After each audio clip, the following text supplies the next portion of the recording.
Welcome, Wapham crew, guys, gals, ghouls, friends, fiends, foes, whoever may be listening beyond the Omniverse tonight. Secure your tinfoil hats, buckle down tight, and hold on loosely as we soar over the rocky tops of the La Platas on a rocky mountain high, get sucked into the vortex of the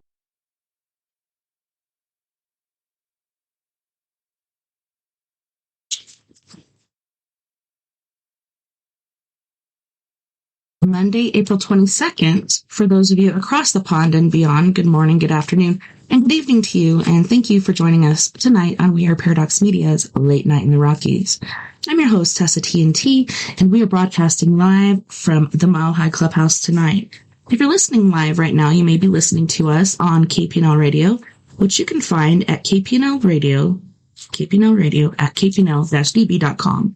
as well as eTalk Radio, which you can find at etalk.tv/radio, as well as Spreaker, which you can find under Spreaker.com. We Are Paradox Media Show.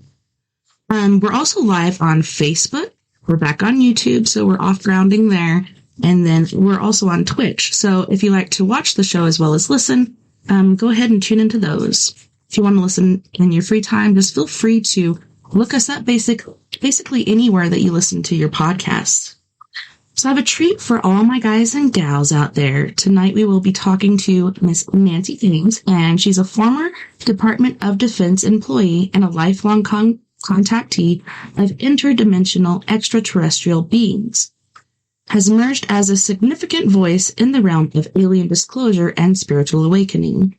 Her journey, marked by personal struggles, transformed profoundly through her continuous extraterrestrial encounters.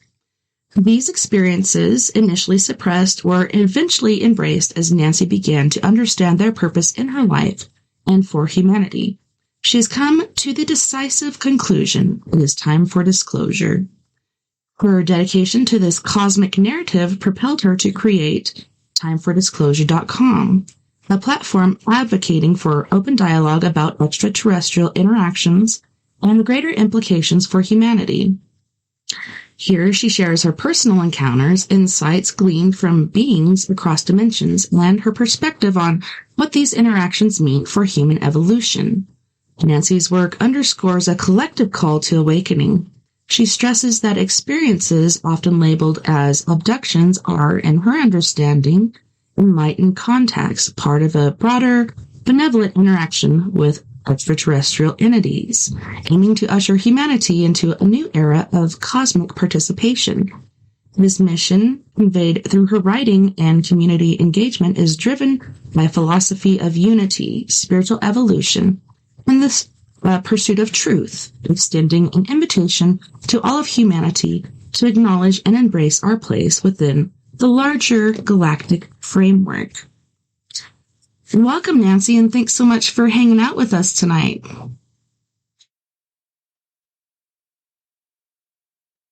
Oh, thank you. I'm just happy to be here. Yeah.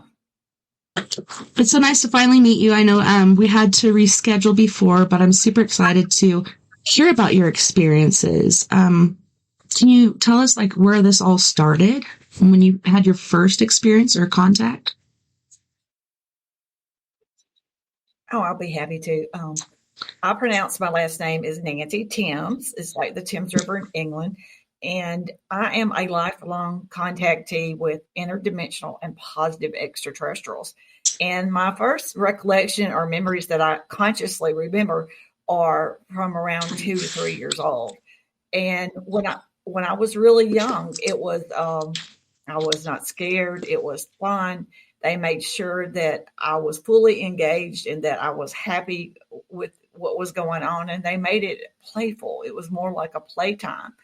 So it was a beautiful thing. And it wasn't until I got older and was discouraged from talking about it, one, by my family. And my family also told me that was a silly dream to not talk about it, keep it to yourself, and you cannot go out and talk to people at school or Girl Scouts or church, anywhere, that they had put people in mental institutions for talking about these things. So I realized very quickly that this was not something that anyone wanted to talk about. So I suppressed it. And it was not easy.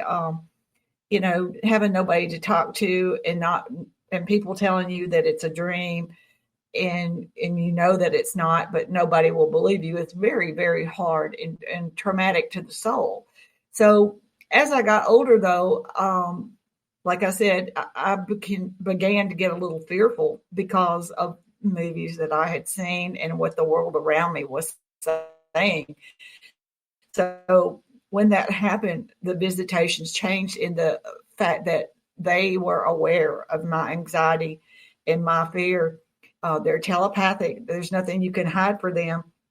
So a lot of times, if I would get really scared, anxious, they would simply tap me on the forehead and put me in a functional, but kind of like a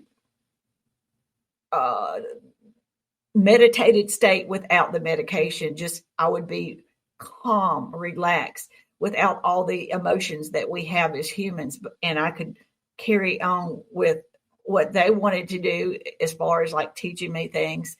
And basically, they're always checking up on doing an exam, checking up on our evolution level.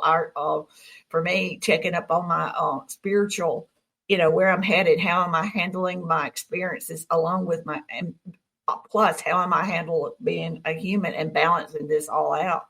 So it hasn't been easy, but as I've gotten older and I have asked more conscious time, and they told me how I could have more conscious time. And basically what that means is I had to get rid of the fear. I had to learn that I have the ability that I can sense that they're coming. So I have to mentally prepare myself. And when I start to feel that frequency change, I have to remind myself, I have done this before and I can do this.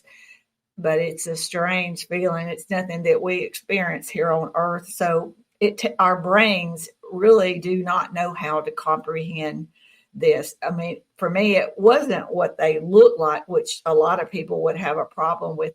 It's the frequency exchange, because we're at a very low frequency. They're at a very high frequency, and you feel it all within your body. And it's just overwhelming, almost euphoric feeling.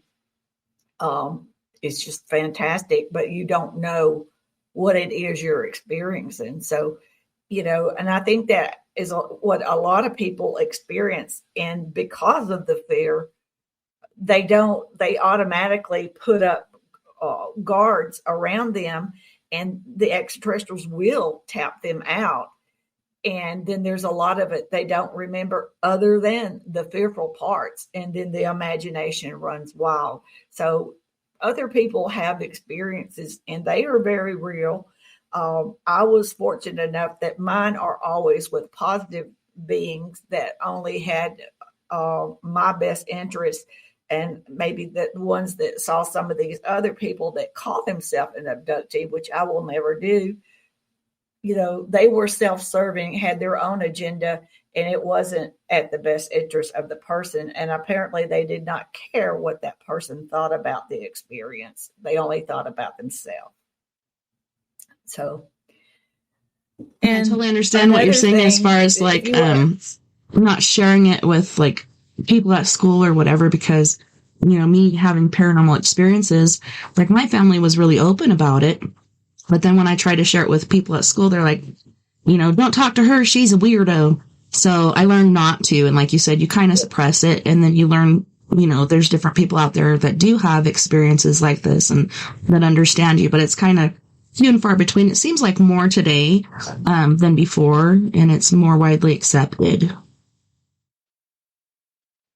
It is. And I'm so proud for that. I now can have this communication with you and with other people, and actually have a Facebook group that welcomes people to come in and talk about these things. But 20 years ago, these things weren't as open as as they are now. So we're very lucky. And a lot of people ask me, why now?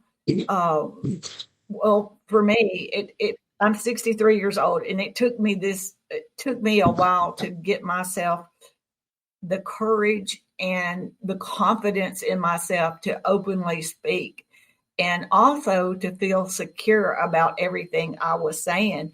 So throughout the years, they finally gave me a Kundalini awakening about 2 years ago. And when that happened, that basically opened up my subconscious into my human conscious, which answered a lot of questions that I had and confirmed things. And it helped me to piece together from the very beginning up until this point to where everything makes sense now. Where before I simply didn't understand. I didn't, have all the pieces put together and all the knowledge that I have. So, there were several things that I didn't understand. I could not understand how they would always send 3 grays to come and get me. One was a female, and these grays were about 4 feet tall and a reddish brown color. And I now know that they are a hybrid breed, and they were designed by the interdimensionals and the tall grays. And they designed this specific group of grays to do the legwork for them. So what it is extraterrestrials and interdimensionals have a problem, not necessarily a complete problem, but they're not compatible necessarily with the density of Earth. So they created a type of hybrid, and they created in their DNA so that they could, that's their function. That's what they do, is they come and get contactees and collect them, get them prepared, and then take them to craft. And then once you're on craft, or in my case, once I'm on craft, I really don't see those 3 grays anymore until it's time to come back home. And then they bring me back home and get me situated in my bed or wherever I am, or wherever it happens. And one thing I never understood, though, when I was little, when this was happening to me, and this doesn't happen anymore, but when they would come and I would sense that they're coming, then I would keep my eyes closed a lot of times, especially as I got older. And either they told me to do that telepathically, or I was just doing it because I didn't want to make that eye-to-eye contact. But they would take a handheld device, and they would take it like a scanner and run over me from my head to my toes to my head, up and down.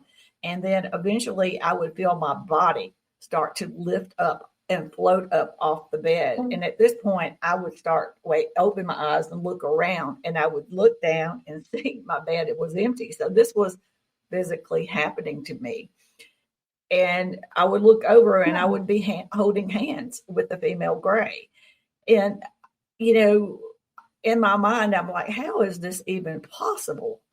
Because in our 3D world, and with our physics and things, this is not possible.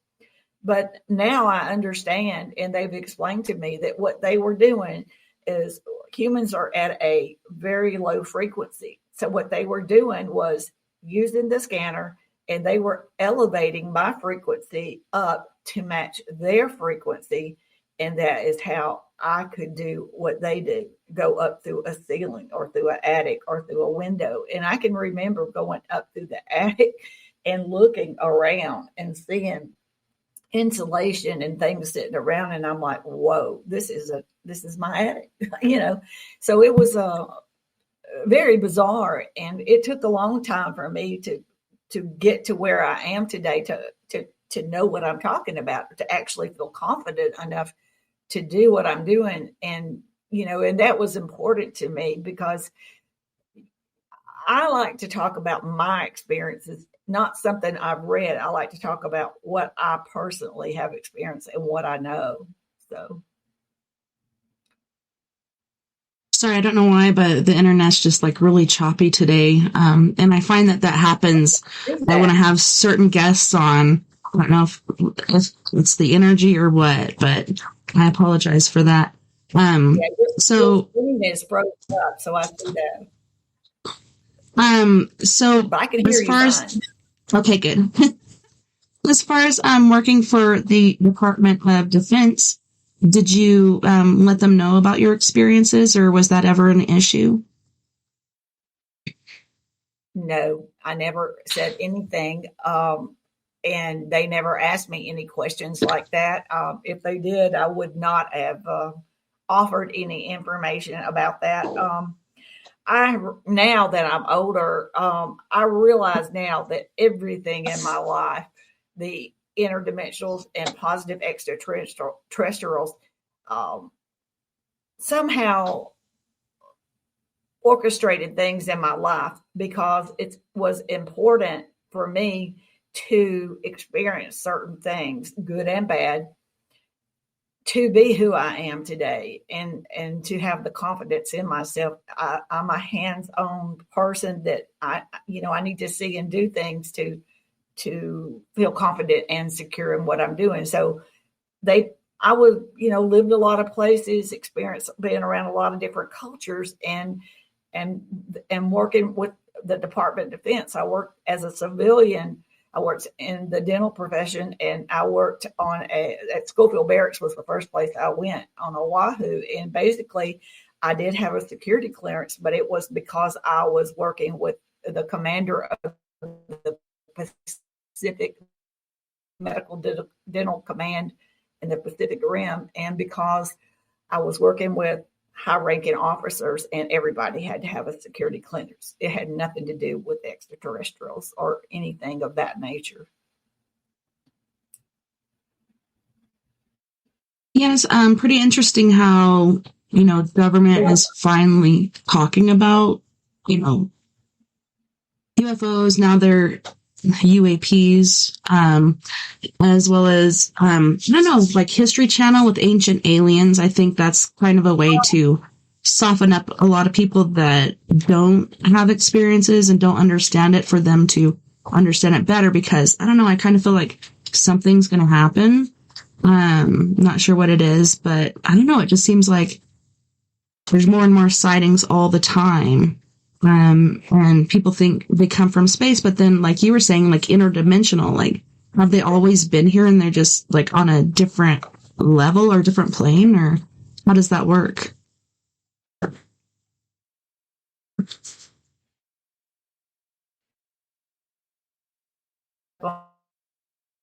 On you, apologize, but well, they are of a higher frequency, higher dimension, or higher frequency than us, and definitely higher consciousness.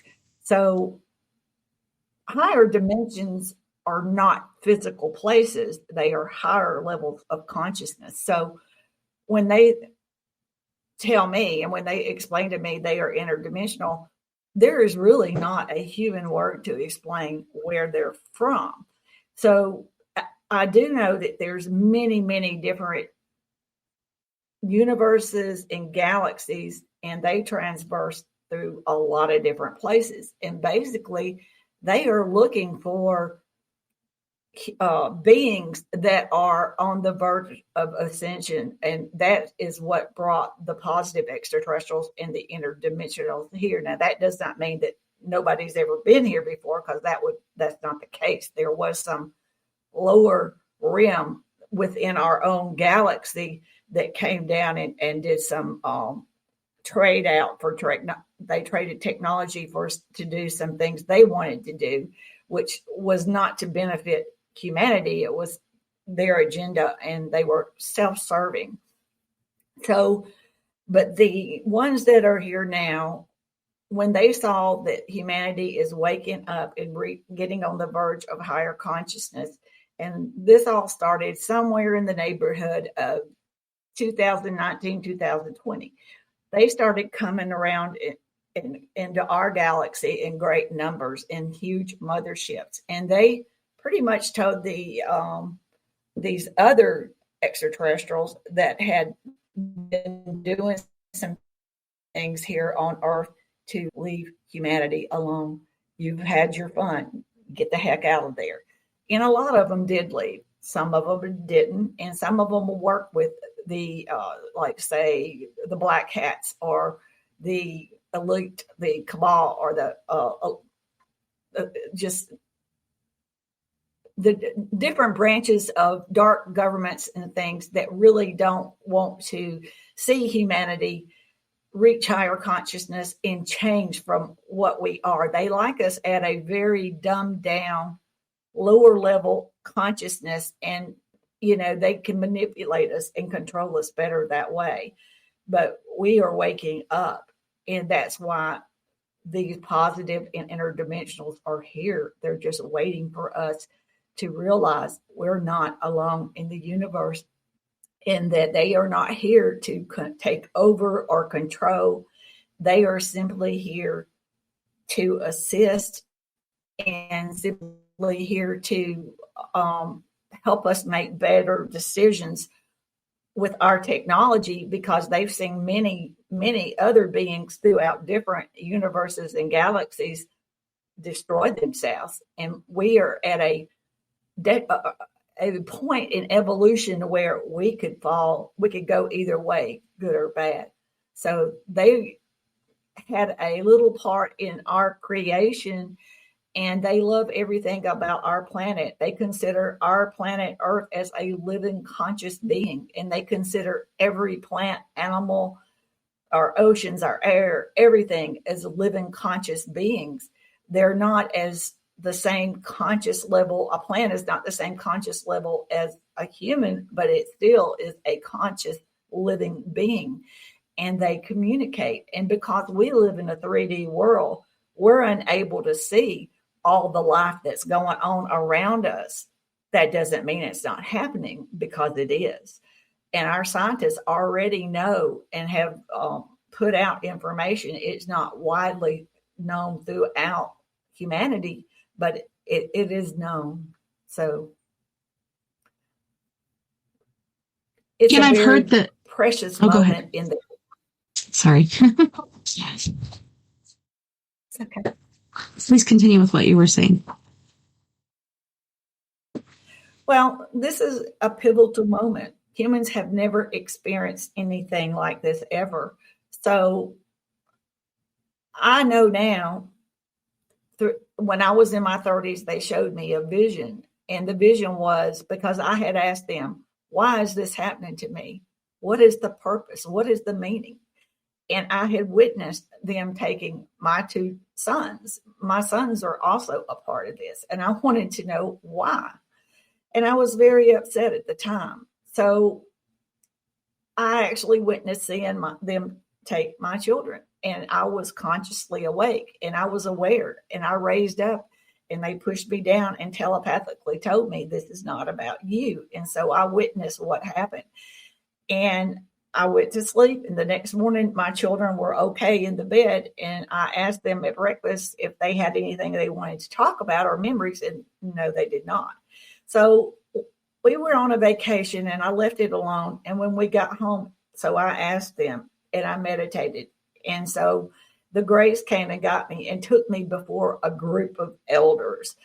And I asked the elders these questions, and they showed me a vision, and the vision was of me, and it was of me agreeing to come to Earth and participate in this program of helping humanity wake up and understand who we are, why this is happening, the importance of it, and what it means to our evolution as human beings.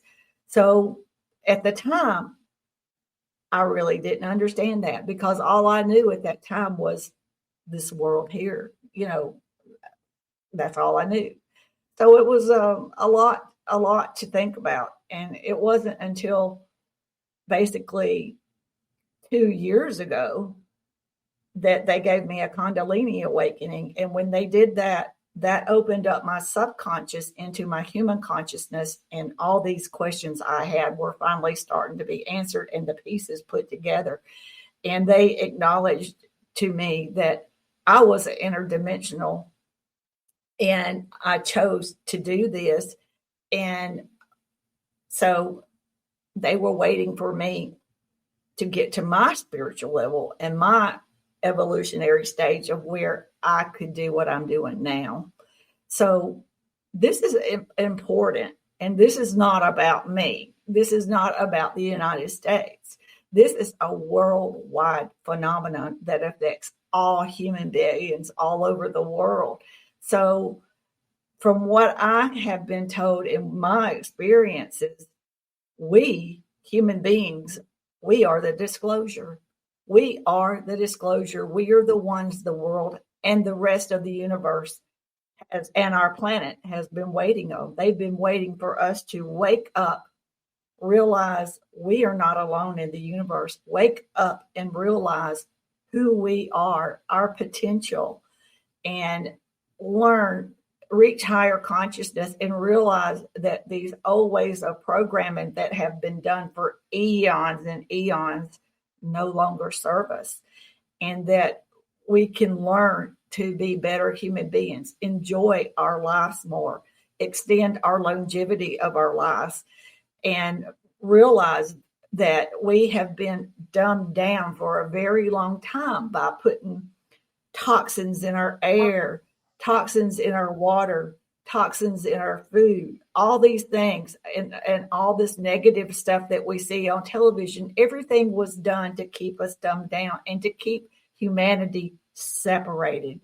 Humanity was, when it was created, was we're supposed to be one. We're supposed to be united. And the fractions that don't want this to happen have used racism, have used all these different things to keep us separated. And as we reach higher consciousness, we will start to wake up and realize these things and understand who we are, find our inner soul selves that chose to be here. All of us chose to be here, and we are all part of disclosure. So once we figure this all out, our lives are going to change for the better, and we will go down in history as being the generation that made the change for future human generations and become part of the cosmic realm and the beings that we are to be. That was a lot, wasn't it? Yeah. I don't know if you can hear me or not because it keeps blinking out, but yeah, it's very interesting. And like I said, like for me, my paranormal stuff, like, was just, like I said, paranormal until 2012. And that was the first time I ever witnessed a UFO, UAP, whatever you want to call it. And I was pregnant with my son at the time, and it had followed us from the reservation to our house, basically. And my kids saw it, and then I got out of the car and looked up and saw it, and then saw it again. So I don't know if it's like my son. A lot of people can see these things, and they want you to see it. They are not hiding from us. They are all over our skies. We just can't see it with our 3D eyes. But as we reach higher, we're in the middle of going to the fourth dimension, and these things are so subtle. It's all designed in a beautiful way so that it can be absorbed by humanity in a perfect way. So it's so gradual. By the time we get to it, it will seem like it's always been that way. Yeah, it's pretty interesting. Like, I don't even have to go anywhere to, see UFOs. Me and the kids, like, we see them quite often. And, my mom died at a very early age. Your awareness has opened up that awareness. And so you can probably see things that a lot of people are yet to see. And I've always been able to see them, and they will manifest themselves at times when I feel as giving me gratitude for letting that they're happy with something that I'm doing. Sometimes they will show themselves. The craft will be somewhere if I'm out like riding in on the roads, and they'll just be there on the side of the road. So they are billions of years ahead of us in evolution.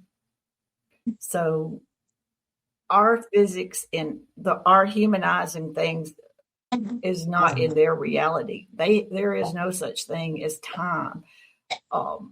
In their reality, they are the technology. It's not a separate thing. They have evolved through their evolution to where they actually are their technology. And their craft that they travel in are living conscious beings. And when they get in a craft, the pilot who's designed specifically and bonded with that craft gets in, their consciousness meet, and the pilot will think the destination, and bam, they go. So that's the thing that a lot of people do not understand. We just have to reach, and at some point we may reach that level of higher consciousness, but they are billions of years ahead of us. But they want to teach us how we can use our technology to better all of humanity, not just sit and be not used, and not just be used by a certain group of people that only use it to benefit themselves. So if we use it in the correct way, we can better our lives. We can choose jobs in the future that we enjoy doing, and not be in a slave system of working 2 or 3 jobs and working our tails off. And unfortunately, by the time we get to retirement, a lot of us are unhealthy. So they can teach us how to live better, think better, learn to be more positive human beings, learn that these old ways of manipulation no longer serve us. Our banking systems are breaking down. Our religious systems are breaking down. Pharmaceutical companies, all these things. When we were created here on this planet, everything that we ever needed was also placed here. So from what they've taught me and what they've showed me, we are connected to our planet. We are connected to all living creatures on this planet. Everything is alive and they're conscious living beings. And we are supposed to be one in one, work hand in hand. We are all one, and we are all connected. And whatever we do affects everything here on Earth. So when we start playing with weapons, nuclear technology and stuff, not only would it wipe us out, but it will destroy our planet. It will disrupt the balance of nature. It will just ripple out into space, disrupt the universe, which we are connected to the universe. We are all one, as above, so below. So not only that, but we are connected to the interdimensionals and extraterrestrials. So whatever we do affects everything. And basically, everything's just been waiting for us to reach a level of intelligence and higher consciousness and realize who we are. It's pretty awesome. I've heard that there's many different races of aliens. How many alien races are you aware of? Oh, there's a bunch of different races. And a lot of things that people don't realize is, like, say, for example, the Greys. There's over 63 different races of Greys. They're different heights, different colors. And usually each group has a specific function or what we call a job they would consider a task or agenda. So everyone in a particular thing, they're all genetic scientists, or they could all be explorers. And then just like the Nordics or the Turians or Palladians or Anunnaki or any of them, there's so many different races of each kind. And of all of those, not all of them, they're all, to this day and time, they are not warlike. And they all have souls, and they all believe in a creator source. Some don't necessarily wish to see humans evolve any higher than what we are, which does not make them demonic or anything of that nature, or even warlike. They would never harm us. But they really, they have their own opinion about our place. So, but it's not to the extent that they would go to war over or anything like that. So there's so many different races, and there's so many different galaxies and universes and planets out there. And what I've been shown and told is that our galaxy alone is teeming with life, and that there's life on all the planets. We just simply cannot see it. They may not live on the top surface like us, but they're not hiding. They are beyond our 3D scope of seeing, but they are there. Yeah. Yeah, it's pretty interesting. I don't know. I believe, I have no proof of this, but that we've gone through this several times, and I don't know, we keep destroying ourselves, I guess. I'm not sure exactly how it happens. Probably the same way it is right now with all the war and everything. I'm pretty sure we're about to go to World War III. But one of the impressive things that I've noticed about aliens is people doing like nuclear tests and stuff, such as shooting off nuclear missiles. And yeah, they that came down UFO that shot it down pretty much demonstrated that they can turn them on, turn them off. And I've seen video footage to where they, I know North Korea years ago shot a missile up in the air, and the extraterrestrials shot it down, and they go, "Oops, our mistake." And I also have seen video of the war in the Middle East, and I've seen them shooting like certain things down. So they do what they can, but human beings, we are here on free will. All of us chose to be here. We all have souls, and our souls made agreements or contracts, however you want to, whatever different people call different things, about what we wanted to experience here. Being here on Earth is a school. This is a learning experience. So they cannot interfere because we're here on free will, and it's part of the cosmic law that they don't interfere. But there's certain things they can do and cannot do, but they can do what they can and freely do, but they cannot overstep the boundaries of cosmic law that says that they cannot interfere in certain things. So that's why they don't come down here and just end and fix everything, because we all are souls that come here and have been somewhere else before, and all that memory is wiped out. At some point in our evolution, that will probably change. But right now, we don't remember anything in our past lives of where we come from, or things of this nature. In my case, they gave me the awakening, and I do know where I came from, and I know where I'm going when I leave here. So we are souls, and this is a human vessel, and we're all here having a human experience. And they want to help us to have a more enjoyable experience here. So we have been suppressed and dumbed down for so long. We don't know our true origins. We don't know the history of our planet. And like you said, it's pretty evident, and there's enough information around to see that the pyramids were there way before the Egyptians got there. There was technologies here that were very advanced that they just don't want us to know about. Who and why? All I can say is that they want to keep us dumbed down. They don't want us to know who we are or seek out knowing that there's more to know about what we've been told. Our whole history of our planet needs to be rewritten. Yeah, and they say that history is written fresh. Freaking serious.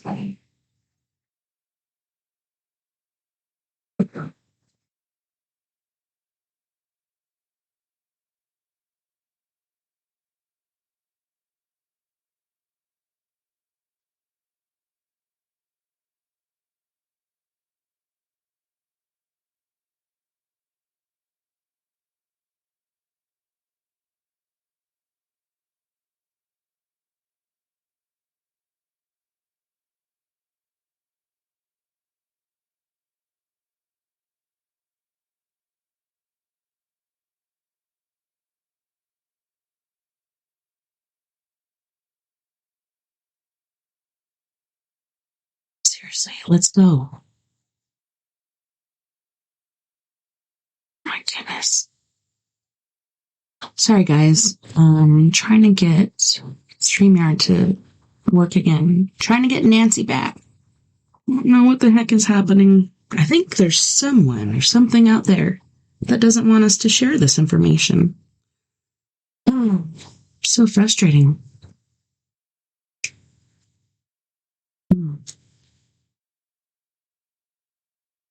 Let's go.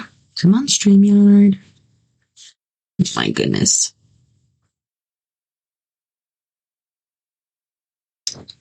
Oh.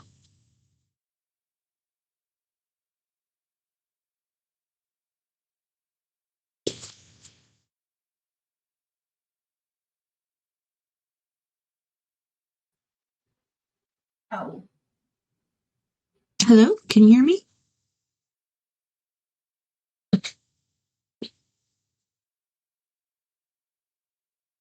yeah, I can hear you. Man. I'm like, I don't know. There's probably someone out there that doesn't want us to share this information. Yeah, this is really crazy. Where was I?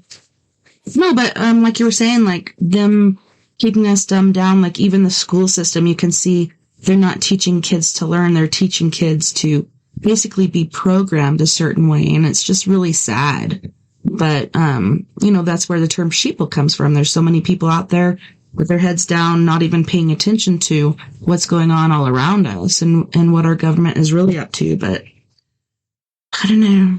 Sorry about the internet issue. It is crazy. I didn't have this going on last night, but I think it goes way above our government. There is a group of individuals that control our governments, and they are the ones that manipulate these people in office to do certain things. They get them in there, and then they control their decision making and get them to put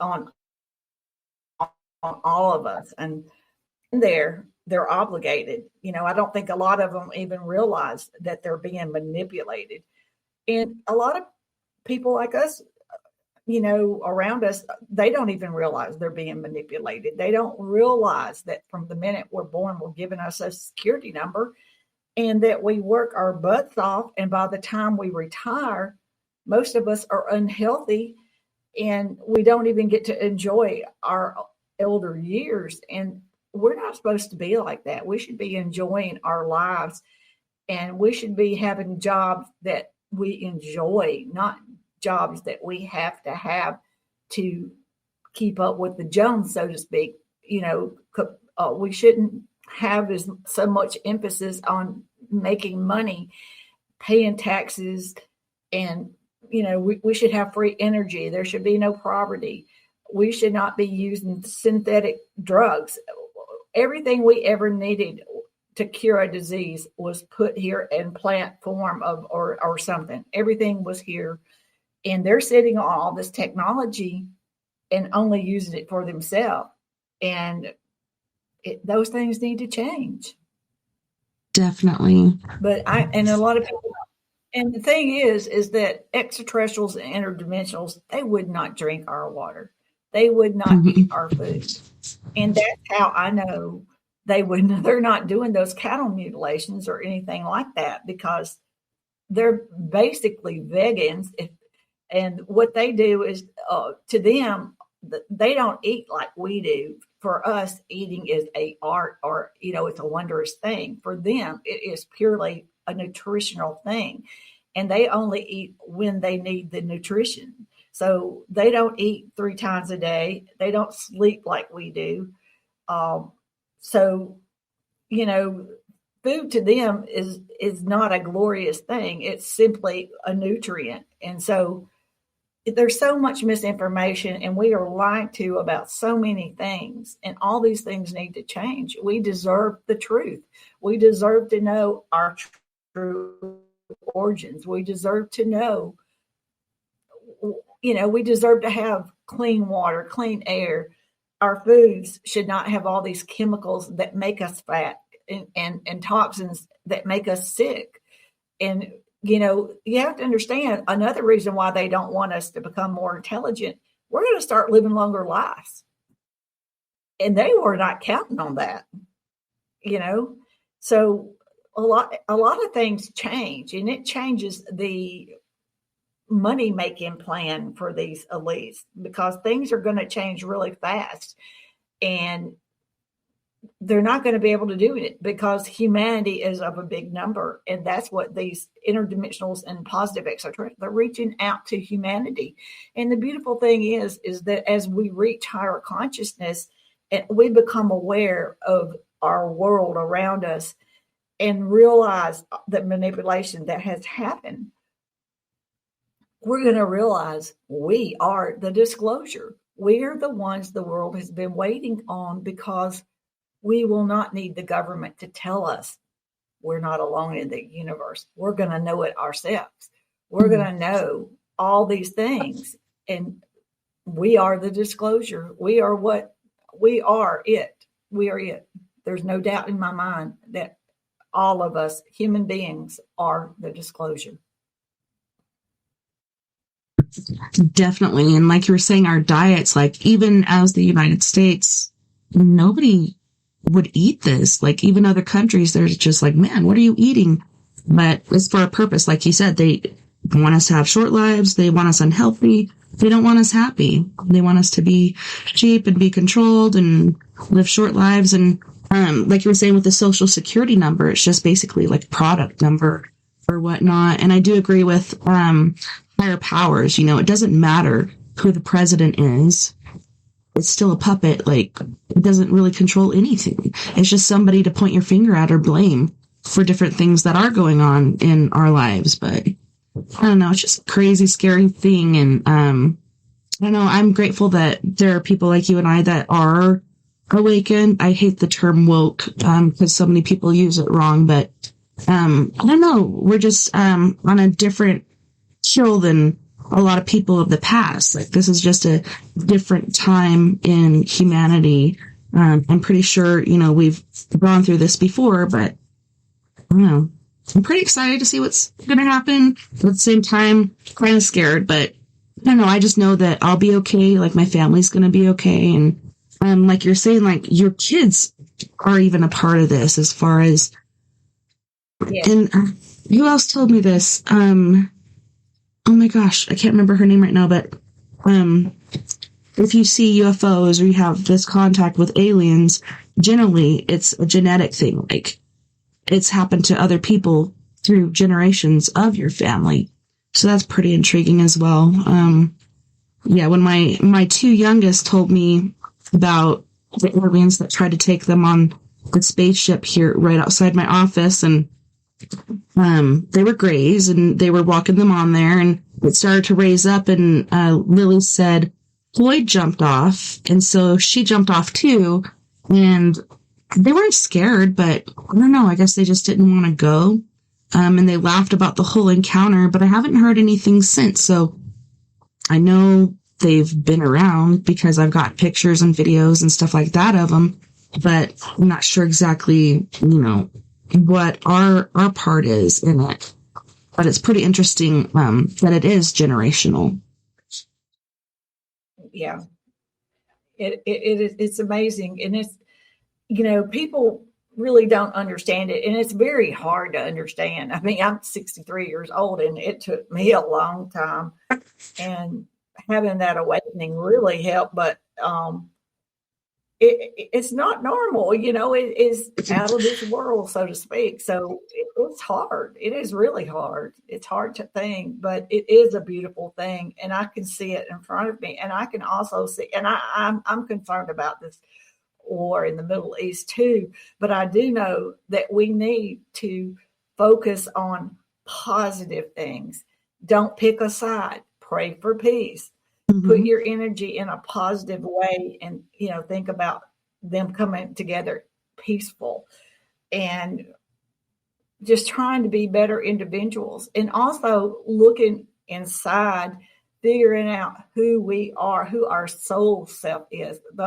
for me, it was about understanding not the Nancy Thames that the world around me had programmed me into, but the real Nancy that made a choice to come to Earth. What was my purpose? What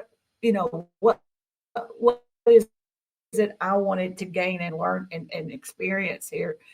And so I think people should meditate and they should ask their subconscious to open up into their human conscious. And you have to tell it that you are ready to accept the information. You can handle it, because we have internal blocks where to be here in this world and be a human, we block a lot of things out, and we block out a lot of our past memories of other things that we've experienced in past life.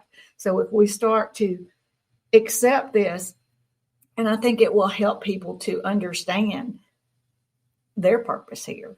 And I'm going to tell you, I'm happier than I've ever been in my whole life, knowing who I truly am, because I always wondered, why do I feel like I don't belong here?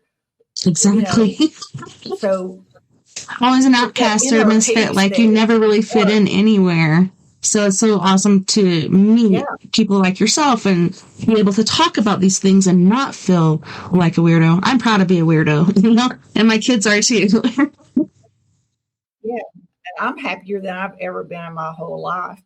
And, I enjoy being a human being, and I enjoy being a mother and a grandmother and, everything about it. And, I know I have family. When I go on craft, there's always a group of peers watching me.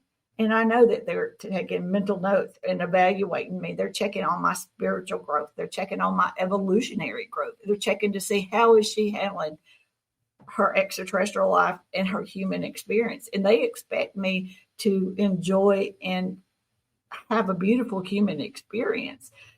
And, even though I know I have family there waiting on me because they live longer lives there than we do here, this is a very short experience for any beings throughout the galaxies.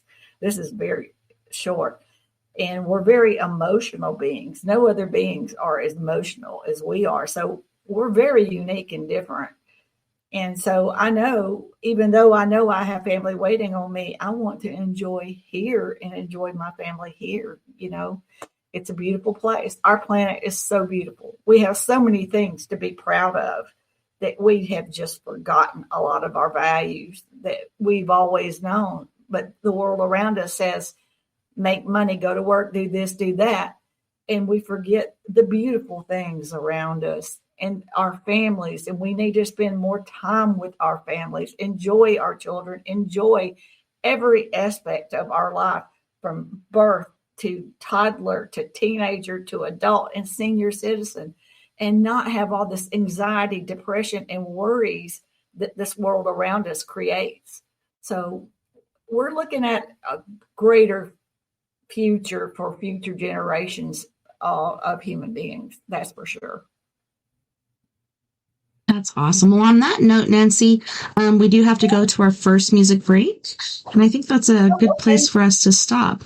So on this break, we have Miss Michaela Hay from, I believe it's Ontario, Canada.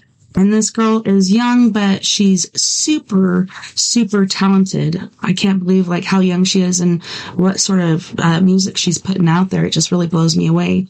But she's going to be singing Nothing But Blood, Claps, Close, and Devil You Know. And then we have Mr. Fred Johnson III from Canyon County, California with Sugar.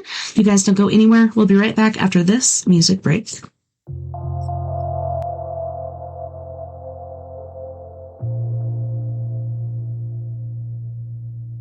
There's too much sky, too blue, too white. The birds on the wire are singing, but I don't know why. Why aren't the roses hanging their heads? They're standing straight up, blooming instead. Now that we're apart, there's nothing but blood in my heart.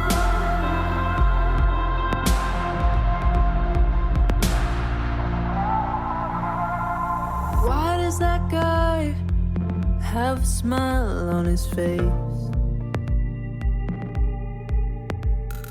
Why is the sun even shining today? Why are the headlines talking about love? Don't they all know what happened to us? Now that we're apart, there's nothing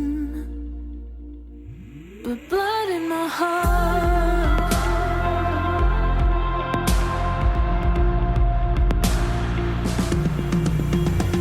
The moon goes up, the sun goes down, the stars light up, the world goes round. Every day, life moves on, it don't stop for anyone. The moon goes up, the sun goes down, the stars light up, the world goes round. Every day, life moves on, it don't stop for anyone.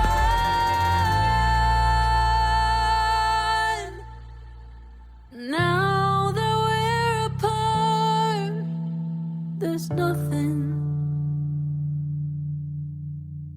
Now that we're apart, there's nothing but blood in my heart. Ooh,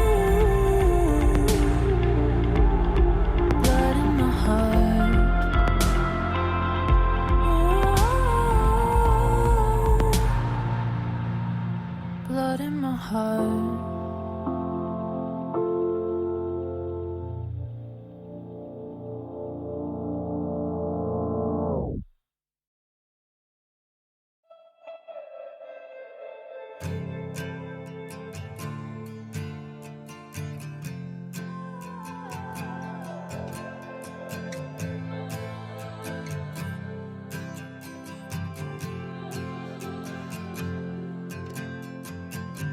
Where'd you go? You're running away. I know that it ain't easy. I see you're losing your mind. You're pushing away. Yeah, it's a mistake. Yeah, it's a making me check my phone to see if you called. I know I'll get nothing at all. I carry the weight of both you and me. I'm starting to break. I wish you could see what you're doing to me. What you do. Yeah, we're going too fast, fast, fast, fast, fast. Get your foot off the gas, gas, gas, gas, gas. Yeah, we're gonna crash. How is this gonna last when we always collapse? Yeah, we're going too fast, fast, fast, fast, fast. Get your foot off the gas, gas, gas, gas, gas. Yeah, we're gonna crash. How is this gonna last when we always collapse? Slap, slap, slap, slap. When we always collapse. When we always collapse. Throw me off of my game again. Never thought I would bend. You're making me soft. I'm starting to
so surprised I worked out a smile, out a smile, out a smile.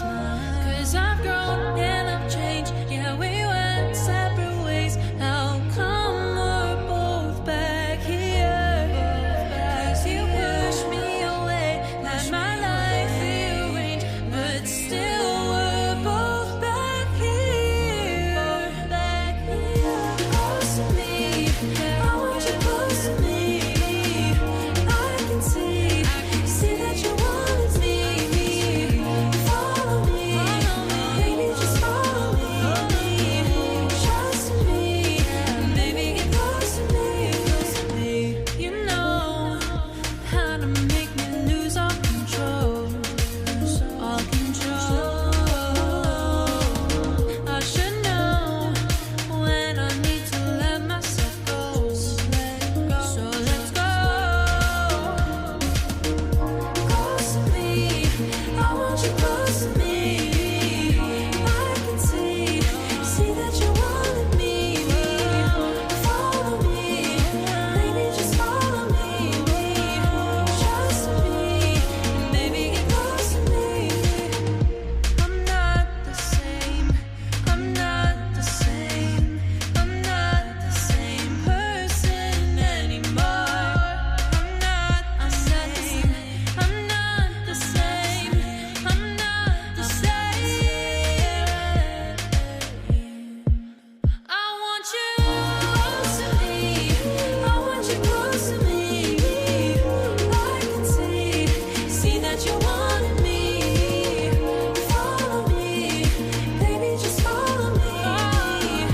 Trust me, baby, get close to me. I want you close to me. I can see that you wanted me. Follow me, baby, just follow me. Trust me, baby, get close to me.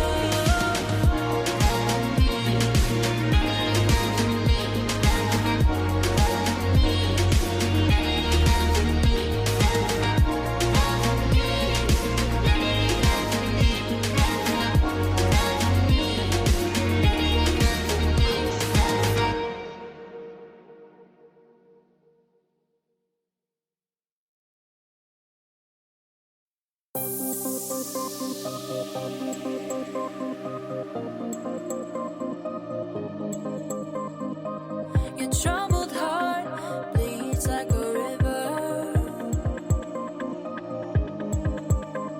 It's rushing towards fields painted greener. It doesn't see the demons behind, praying you're getting close to the line, so they can get their hands on love and trade it off for silver. The curtain's nice, but what it hides is worse than sticks and stones. Before you climb the fence tonight, look through the microscope. Better the devil you know. Better the devil you know. Better the devil you know. Better the devil you know. Your nervous spine is crawling with shivers. You're standing right in the eye of a blizzard. You're inches from a shelter, so near to warmth of a home in a chandelier, shining down its light on love, wishing you'd be closer. The curtain's nice, but what it hides is worse than sticks and stones. Before you climb the fence tonight, look through the microscope. Better the devil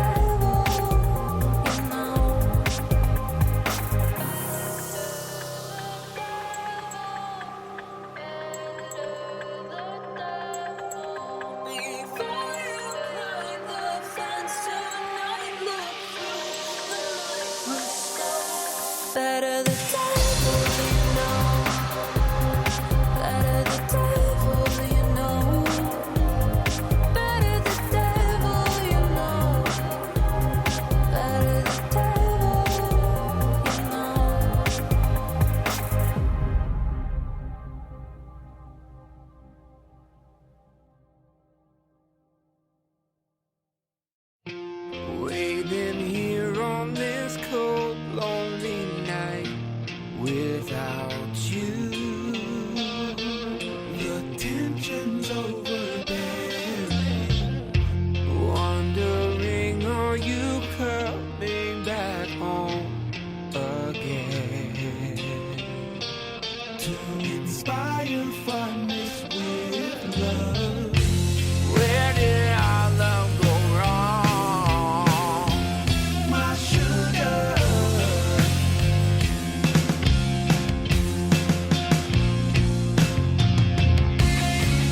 Why did I make you cry? Whispers flow through my mind when I think about you. That warm feeling in me. My heart sings a sad song and just melts away.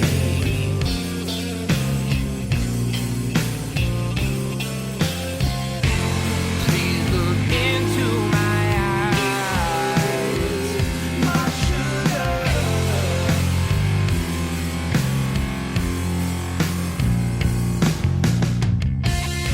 This life is not fair.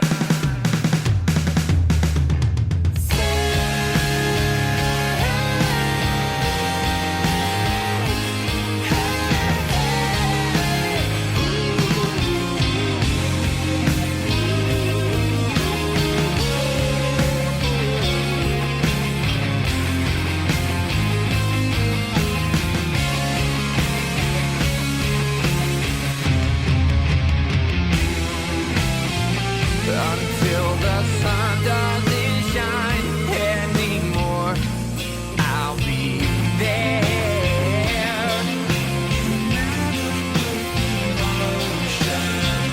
When time is a memory, I'll know this love.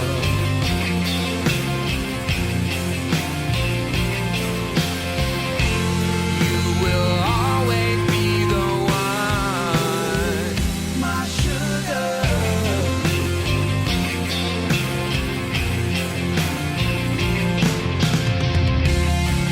The feeling is so strong. Waiting here on this cold, lonely night without you.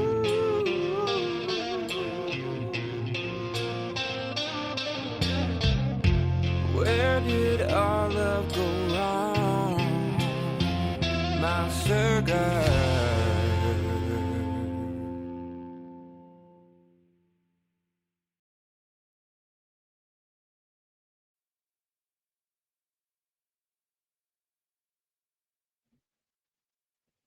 Welcome back, and thanks so much for joining us tonight on We Are Paradox Media's Late Night in the Rockies.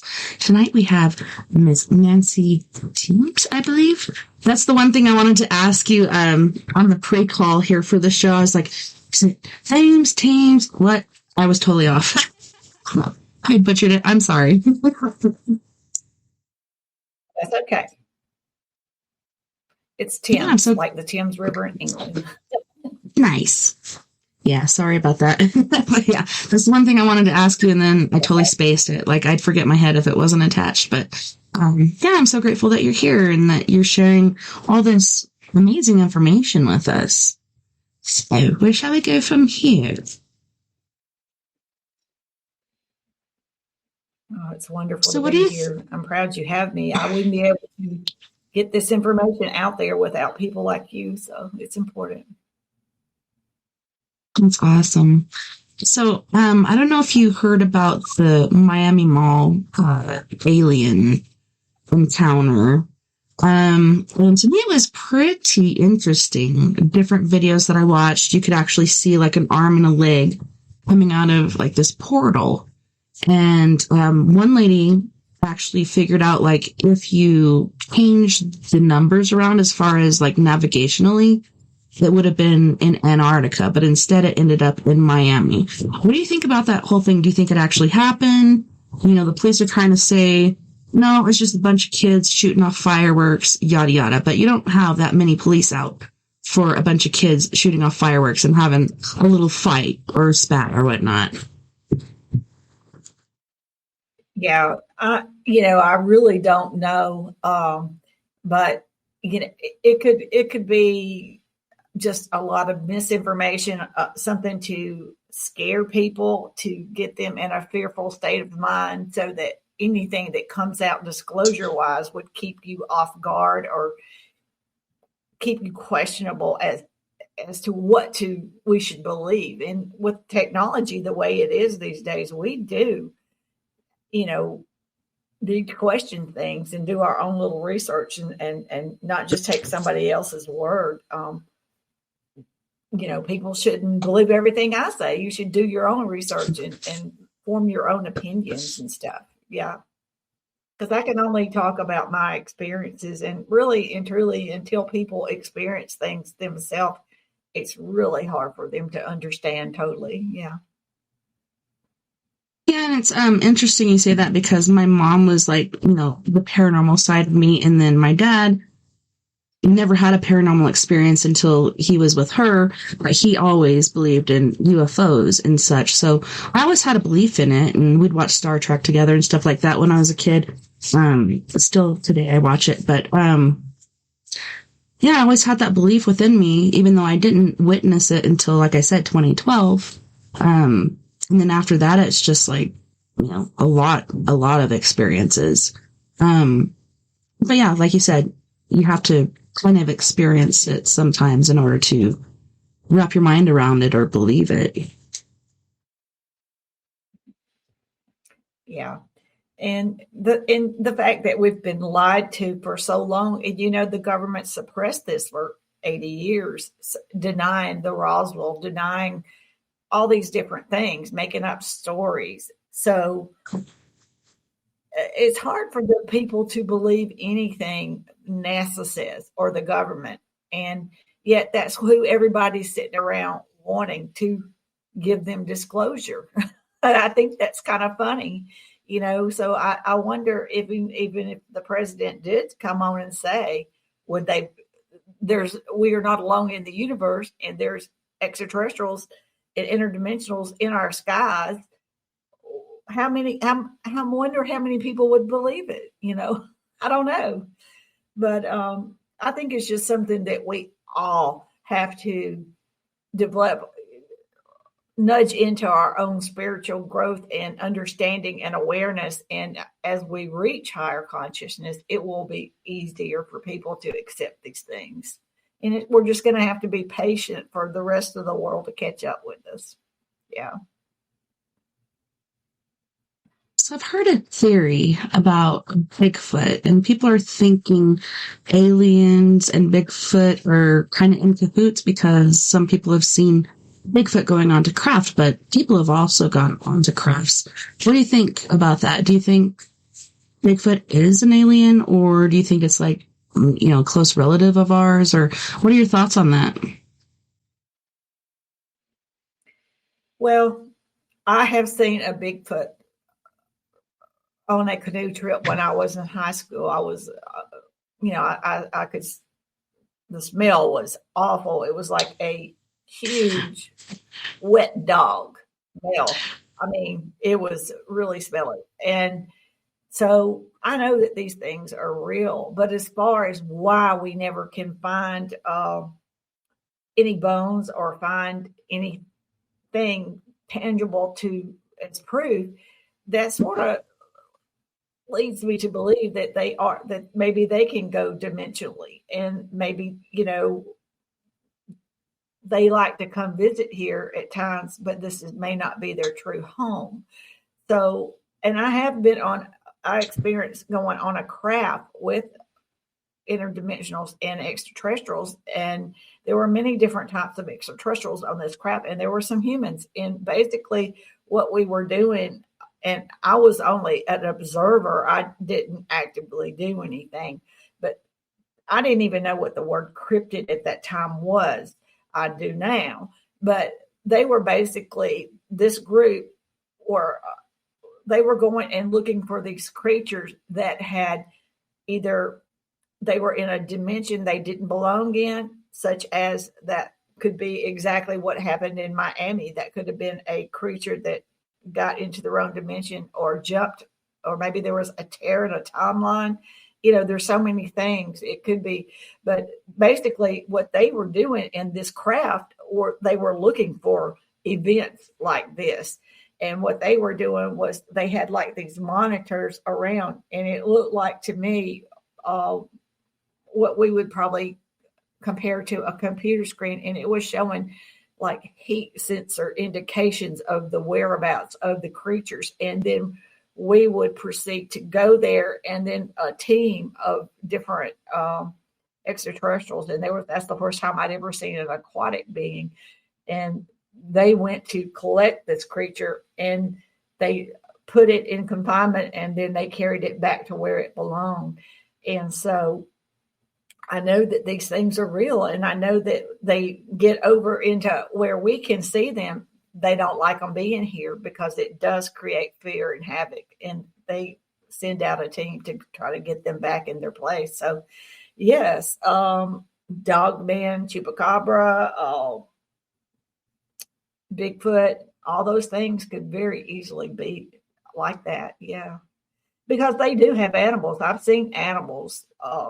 We're not the only planet that has animals. There's creatures that are, I've seen a lot of different things. I even saw one creature that looked a lot like a much smaller version, but it looked like that movie Arrival, where it was just kind of like a kind of opened up and like a flowery looking, and had like the tentacle type things that move around. I've seen something on a smaller scale that looks something like that. So not all creatures look like human beings, and we're just going to have to get used to that concept.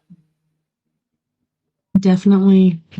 And there's people that have these abductions or whatnot, that have like really scary stories. Like, what do you think about that? Is that just like a different race of aliens that's doing that, or I don't know what's going on with that? Well, those are okay. They were a rogue race of, in particularly the Greys are well known for doing this. This was one race out of, there's over 63 different kinds of Greys. Okay. Every race has many, many different groups and races, and not all of them have the same opinion about human beings. They're not demonic. They all have souls, and they all believe in a creator source.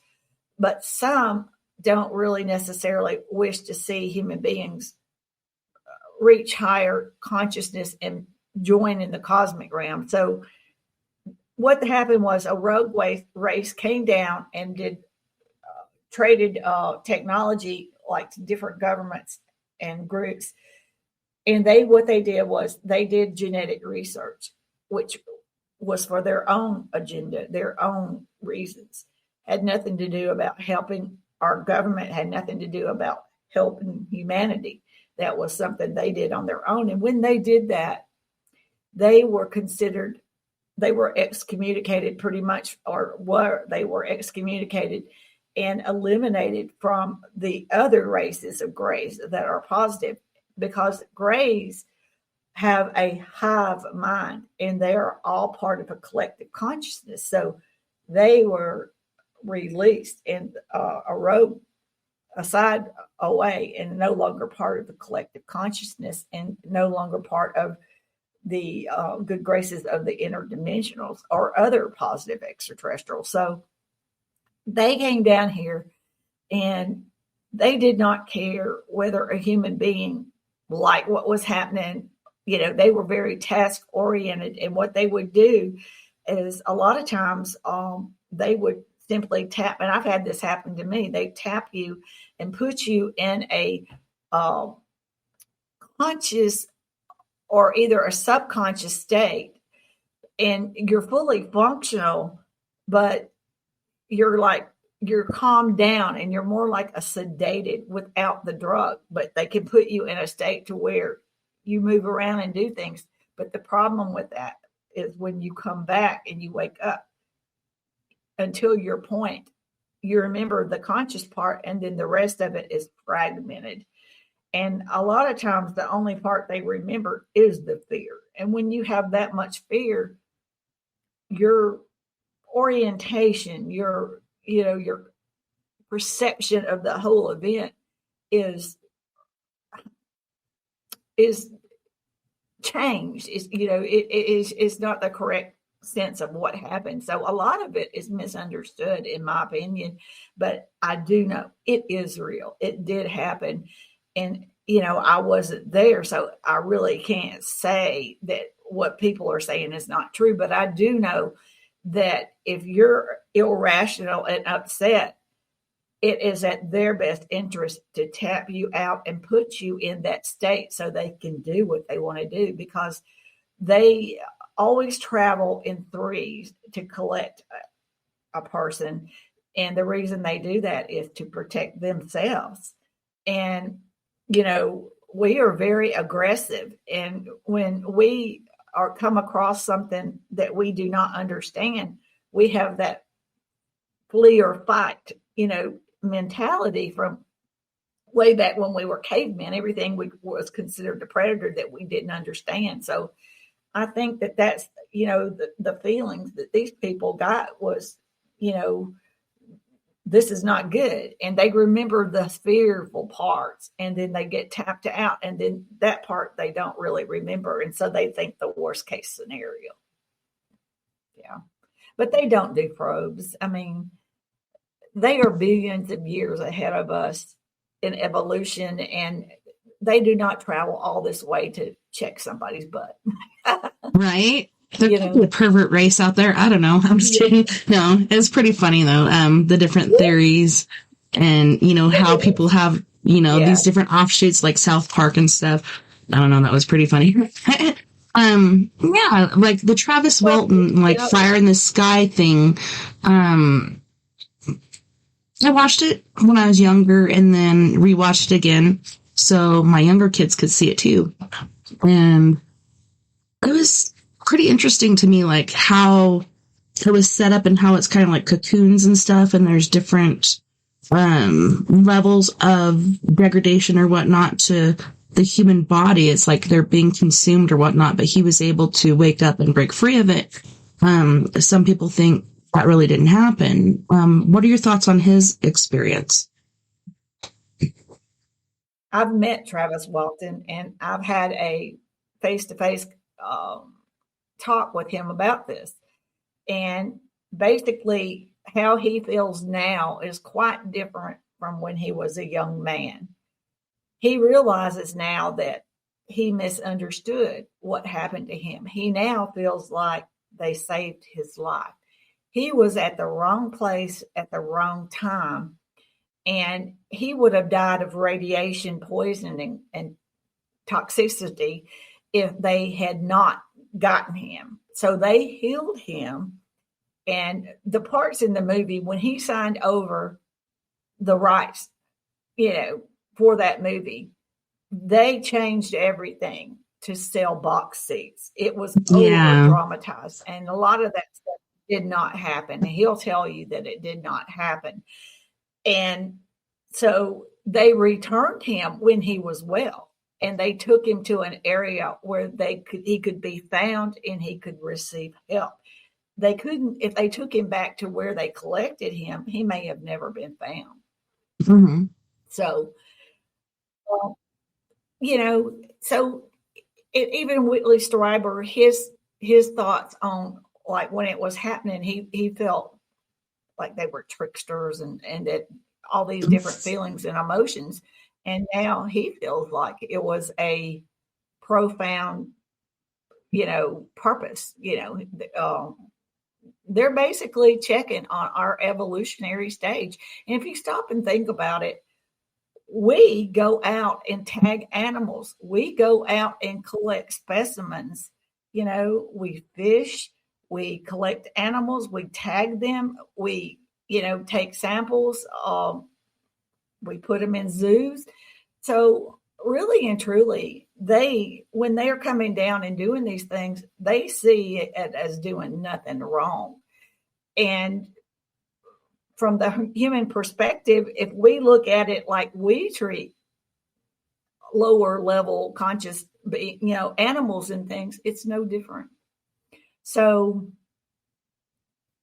again, and because they made an agreement with the government, they overstepped a boundary because we as humans are here on free will. And so when they did that, that upset the cosmic realm, and because it's a cosmic law that they're not to interfere with humanity. We come here, our memories are erased, and we are here to have experiences, and they're not supposed to interfere. So they did overstep that a bit. So because of doing that, that's why the others, they are, not part of the collective consciousness with them.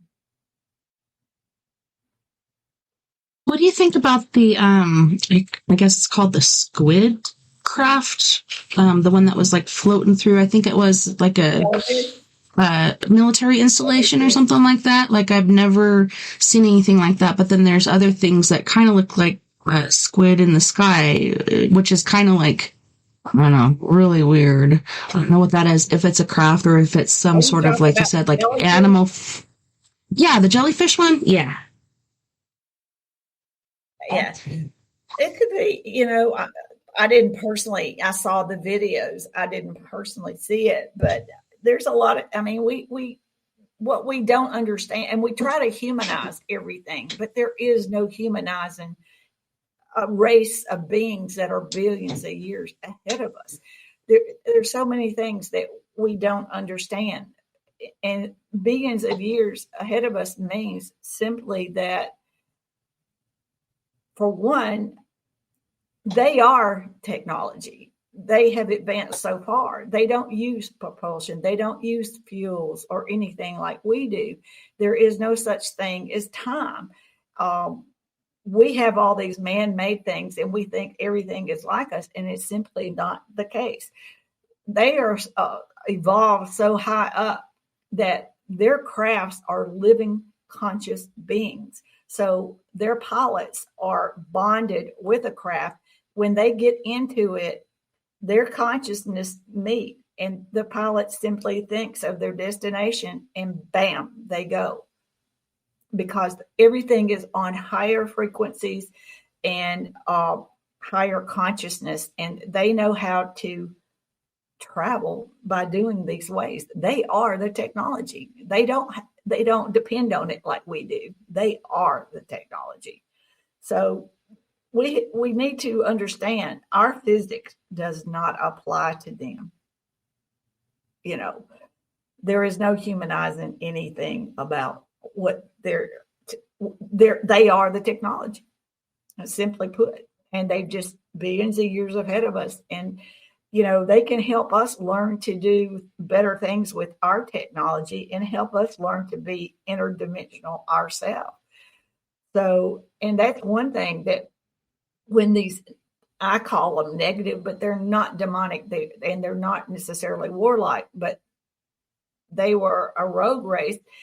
And the fact that they are not part of the collective consciousness and stuff, the interdimensionals will not teach them or give them the knowledge to travel interdimensionally, where we as humans, we have the potential to become interdimensional and do, with their assistance. And that's another thing. They are not here to take over. They are not here to control. They are simply here to assist, because they realize that we are finally reaching an intelligent level, higher consciousness level, and waking up and realizing that we need to change our world, and our planet is changing, going through an ascension, and we need to change and expand with it. Yeah. I heard recently that NASA was actually originally started to explore the sea, but then they saw something down there they didn't like, so then they started to explore space. Is there like truth behind that? And also, there's different theories going on as far as did we ever make it to the moon because the Van Allen belt and stuff like that. So a lot of people think, it was fictitious. It never really happened. There was a fella, I can't remember his name, but he actually created a lot of movies, but he was the one that actually helped with the very first video there as far as the first moon landing and stuff. Is there any truth behind that? Like, I don't know. I'm kind of like, this kind of makes sense because, there's no air. I think the name was Kubrick is who you're talking about. Mm-hmm. And I think we did go. I personally believe that we did go to the moon. I really think that we definitely were not the first ones to go to the moon. I think there was some Soviet and German programs going on that we're just not privy to that information. And with disclosure, we'll probably learn a lot of things. My question is the moon, or is it a satellite? And I think that's most likely it is not. I think it is probably there. The fact that the way that it's positioned with Earth, it was there, it's been put there intentionally to help us. And there's one side of it that we never see, and it's not the dark side, it's the far side, of course. And there's something back there, whoever they didn't want us to see. So, and I think that's because we weren't ready to know all these things. And, they had to wait for us to mature and grow into these realization that we're not alone in the universe. So there's a lot of stuff out there that we're probably going to learn, and we're going to have to be a forgiving population. We have to understand that, yes, they suppressed a lot of things for a lot of years, and some of the reasons were not in humanity's best interest, but some of them might have been what they thought that we could deal with at the time. And that's in the past. And we're just going to have to overlook that and move on and realize that what we do from here on out is what's important. Yeah. Yeah, and it's really hard because, people say, well, I'm just one person. How can I change things? And it is really difficult because, like we talked about before, there's different faculties in the background that are actually controlling things. So it is really hard. But, like you said, having a positive thought process and doing positive things and not dwelling on negative things is very important because you're putting that energy out into the world or the universe or whatnot. What you put out there, you get back, and perhaps, you could inspire somebody or help somebody or whatnot. Hopefully this planet, I don't know, it's kind of scary these days. I'm just like, oh my gosh, what's going to happen? But at the same time, like, I'm afraid, but at the same time, I don't know. I just know I'm going to be okay. So I don't know. I try not to read too much into it, but it's just really difficult with everything that's going on and how we just seem like we're just war torn. We have to have war. As far as America, not us as like individuals, but our government or whoever's running it. Like, we are constantly looking to have war and, putting our beliefs and things like that onto other countries and civilizations. It's pretty sad. It is, but that's done intentionally to keep humanity separated, because they intentionally do all these things to keep us separated, because they know once we in great number wake up and realize who we are and what our potentials are, and the fact that we can become part of the cosmic realm, and we all come together as one, as we're meant to be, there is no stopping this. And they don't want that day to happen, but that is going to happen. It's just a matter of time. and we just have to be patient. It won't happen overnight, but it's happening as we speak. It's happening. I see it. And the more positive we are, and we teach our families to be more positive and not dwell on negative things. And when I have a negative thought, at first, what I would do is replace it with 2 positive thoughts. And I started noticing when I would go around people, they started saying, what are you doing different? Because I was generating an energy around me, and the people like that energy and they want some of that. And so then it spreads like a virus. They want to have that good and energetic and positive feelings. And that's what will happen to humanity as we all progress. It will just expand, and eventually we will all get there, but it won't happen overnight. But we have to start somewhere, and the time to start is now. Yeah. It's so true.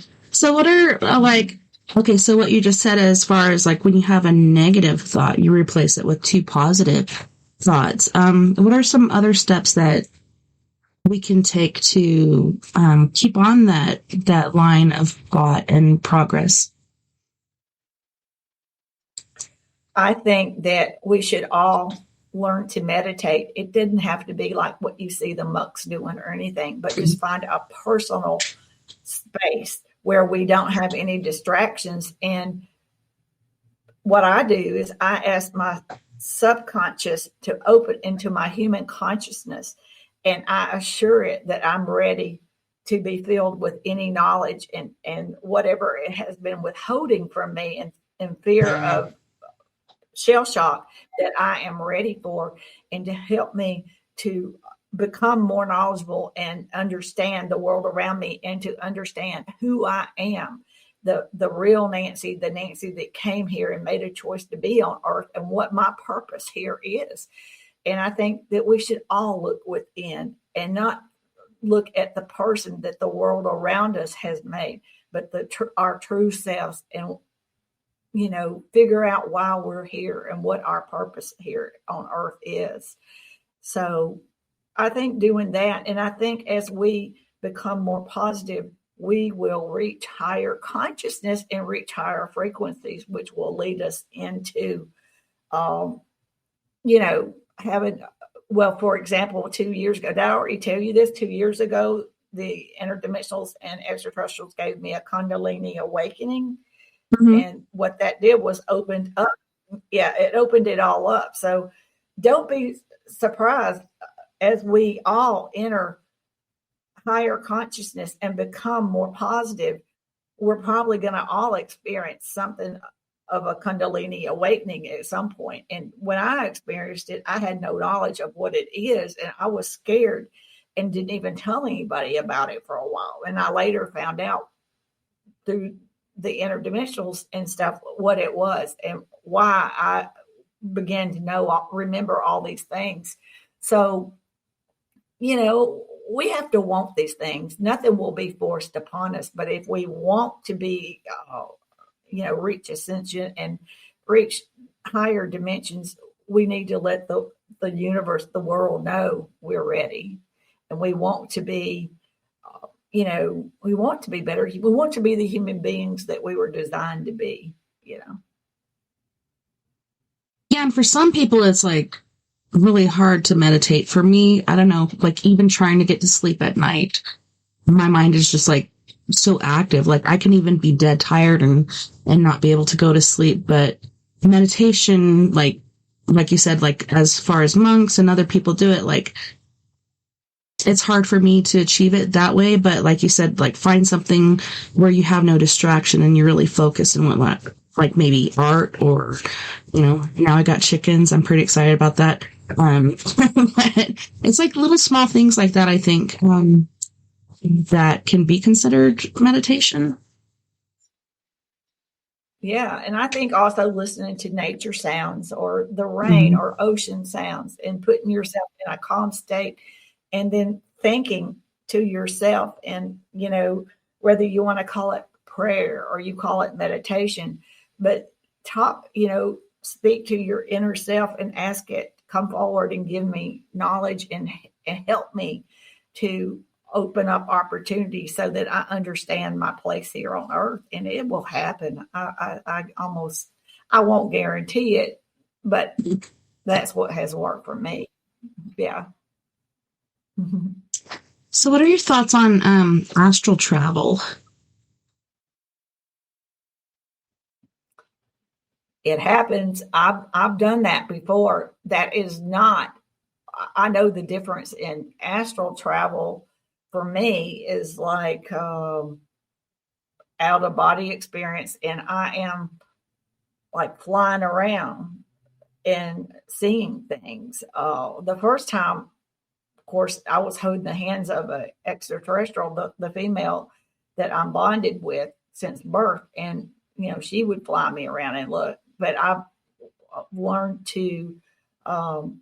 I've had experiences where I have done that on my own without their assistance, and gone and looked around, and sometimes I've also experienced remote viewing, and they help me to do that. And it's really strange because when I'm doing the remote viewing, I've actually been places where I was undetected, but then I've been places where I was detected, and that really freaked me out because, first of all, I had to make sure that it was not a dream and that it was happening, But then when someone acknowledges my presence, that really flipped me out. It really did. Yeah. And one thing I know for sure is that, if you remote review and you go up into an extraterrestrial crowd, they definitely know that you're there because they're telepathic. They know,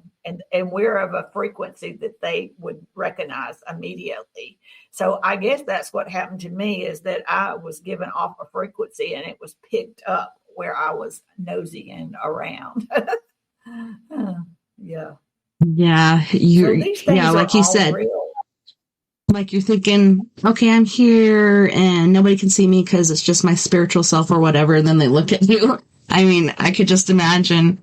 I haven't intentionally astral traveled, but my friend Gloria, and we refer to her as Glow because she is just this ball of light and energy, but she had me watch her place while she went to San Francisco with her husband, and I never wanted to astral travel, I'm afraid, because I've had different spiritual entities that I felt like are after me, have been after me, since I was very young. And so for me to leave my body, I'm afraid when I come back, something else is going to check in. Supposedly there's like a little silver string or something like that that keeps you connected to your body where that doesn't happen.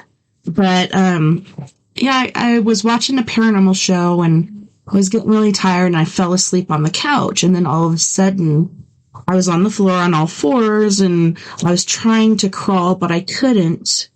And then I looked back and I saw my body, and that really freaked me out because I'm like, holy crap, like, did I just have a heart attack and die or something? And so I'm trying to get back into my body, and I eventually made it, but it was really difficult because I'm trying to manipulate my physical body, but I wasn't in my physical body. So, I didn't know how to manipulate my spiritual body, even though, like, through time, I've learned to control my dreams and be able to do certain things in my dreams. So I should have thought of it like that, but I think I panicked and I was just like, oh my God, I think I died. And I was just trying to get back in my body. So that wasn't a reality. But yeah, that scared me. I was just like, what the crack? And it was funny because like right before that, okay, so this place, it was not a motorhome, but some sort of fifth wheel or something like that. And the wallpaper was kind of corduroy. And right before that happened, I heard a scratch against the wall. And then the fly swatter was swinging like this. And then the keys fell. And then after that is when it happened. So I don't know if it was some sort of entity that allowed it to happen or why exactly it did happen. But yeah, it really scared me. That would be scary. And those things are real. Those things happen. And not everybody understands that there's things going on all around us, but they are. There's things going on. So, wow, that would scare me too. Yeah. Otherwise, like, I've seen I a don't know. ghost. Go ahead. I'm sorry. It's okay. I've seen a ghost one time when I was living at Fort Benning, Georgia. I was working at Fort Benning on post, and I lived off post, and it was near a Confederate battlefield and near Confederate cemeteries. And I was out on my back porch one night, and I had a German Shepherd dog, and he was out there with me. And all of a sudden, just out of nowhere, it had gotten dark, and I saw it was a Confederate soldier walking across the yard, and he had his rifle up across his shoulder, and he had a pail that was swinging back and forth, like in his just swinging off his arm.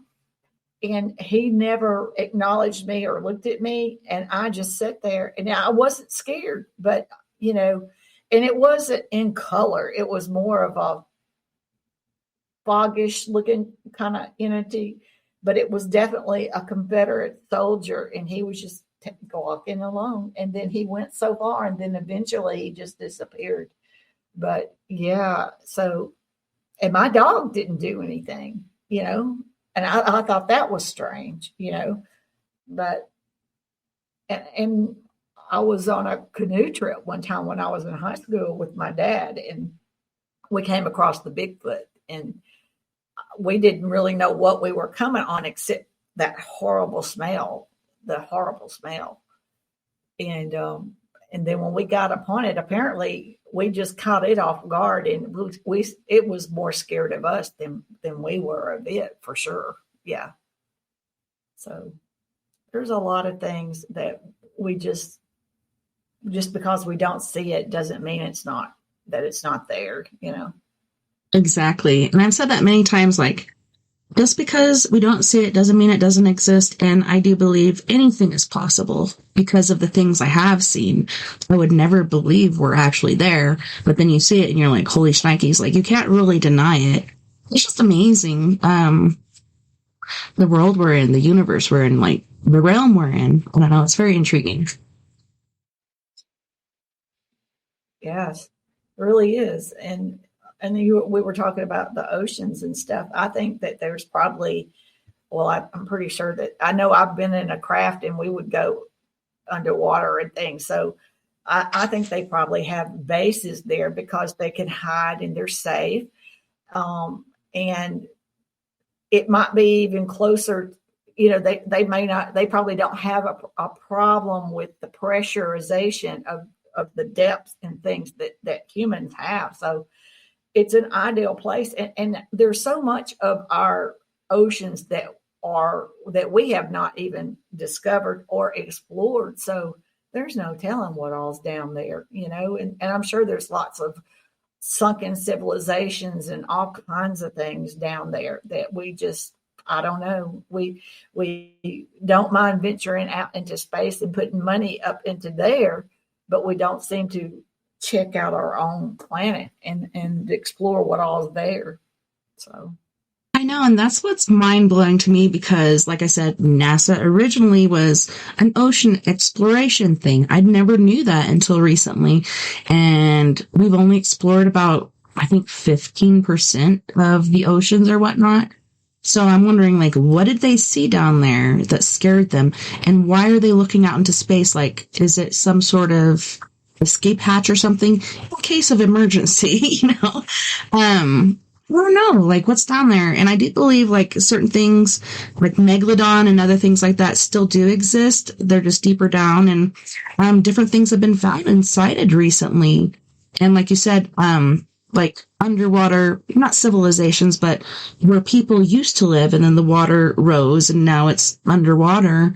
I mean, there's probably even underwater civilizations as well. But yeah, it's pretty amazing and mind-blowing. But if, for example, they know of extraterrestrial civilizations beneath our oceans and in our seas and stuff, that would explain why they don't, because they don't want us to know these things, So there probably is, and I really do think there is I don't know that for a fact, but I do believe that. And I do know that they can go in and out of water, and they've got to be going somewhere. I don't think they're going, it's not a car wash, so they're so there's a reason for them doing that. So, yeah. Yeah. And then not you, but we've seen the videos where, the spacecraft will go in there, doesn't even make a splash, or they can travel across the water and not have any resistance or anything. It's very amazing. And then also, like you're saying, telekinesis or being telekinetic. I've actually had an interaction with a being that spoke to me telekinetically, like not speaking, but through my mind. Like I could hear him and I could speak back to him. But I'll talk to you about that this next break, because I'm kind of wondering like what exactly that was. But yeah, we do have to go to our next music break, unfortunately. But yeah, I really want to hit on that and see what you think about this experience that I'm going to share with you. Okay. Wonderful. All right. So on this break, boys and girls, we have Miss McKaylin Hay again, and she's going to be singing Pins and Needles, Gravity, Mirror, and then we have Chico, and he's from Boston, Massachusetts, I believe. And then we have Fred Johnson III. I really love this guy. I don't know why he hasn't blown up, because I really enjoy his music. But he's from Canyon County, California, and he's going to be singing After Dark. You guys don't go anywhere. We'll be right back after this music break. Talking pins and needles, every word through a microscope. You keep stomping down on the ground while I've been stuck on this tightrope. I just want to say what I want to say without your sentence. I'm not willing to do the time when I'm innocent, and I'm innocent. Talking on pins and needles. Talking on pins and needles. I'm gonna hang it up, hang it up, hang it up. And I'm done, and I'm done, and I'm done, done, done. I'm gonna hang it up, hang it up, hang it up. And I'm done, and I'm done, and I'm done, done, done. I'm gonna hang it up, hang it up, hang it up. And I'm done, and I'm done, and I'm done, done, done. I'm gonna hang it up, hang it up, hang it up. And I'm done, and I'm done, and I'm done, done, done. Walked on my share of thin ice with your blowtorch at my feet. You won't ever see me beg, so take this tongue off your leash. I'm gonna say what I wanna say, don't need permission. Interpret it how you want, it's my decision. Talking on pins and needles. Talking on pins and needles. I'm gonna hang it up, hang it up, hang it up. And I'm done, and I'm done, and I'm done, done, done. I'm gonna hang it up, hang it up, hang it up. And I'm done, and I'm done, and I'm done, done, done. I'm gonna hang it up, hang it up, hang it up. And I'm done, and I'm done, and I'm done, done, done. I'm gonna hang it up, hang it up, hang it up. And I'm done, and I'm done, and I'm done, done, done. Dancing on shattered glass, kicking the pieces all around. My safety has been broken, this is now a hunting ground. Talking on pins and needles. Talking on pins and needles. I'm gonna hang it up, hang it up, hang it up. And I'm done, and I'm done, and I'm done, done, done. I'm gonna hang it up, hang it up, hang it up. And I'm done, and I'm done, and I'm done, done, done. I'm gonna hang it up, hang it up, hang it up. And I'm done, and I'm done, and I'm done, done, done. I'm gonna hang it up, hang it up, hang it up. And I'm done, and I'm done, and I'm done,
waiting for the moment we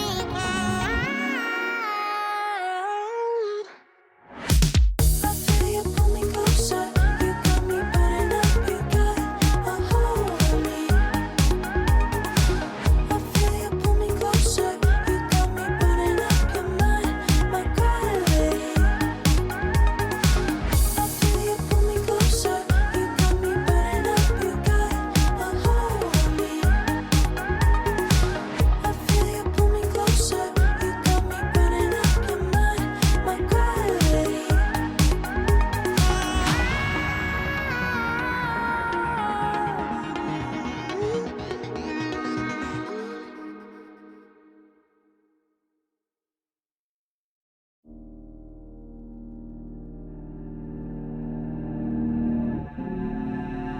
Last forever.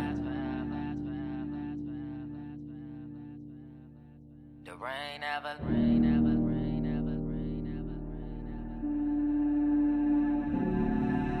The last forever.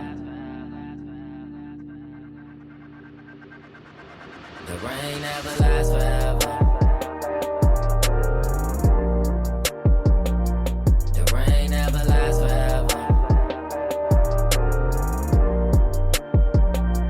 The rain never lasts forever. The rain never lasts forever.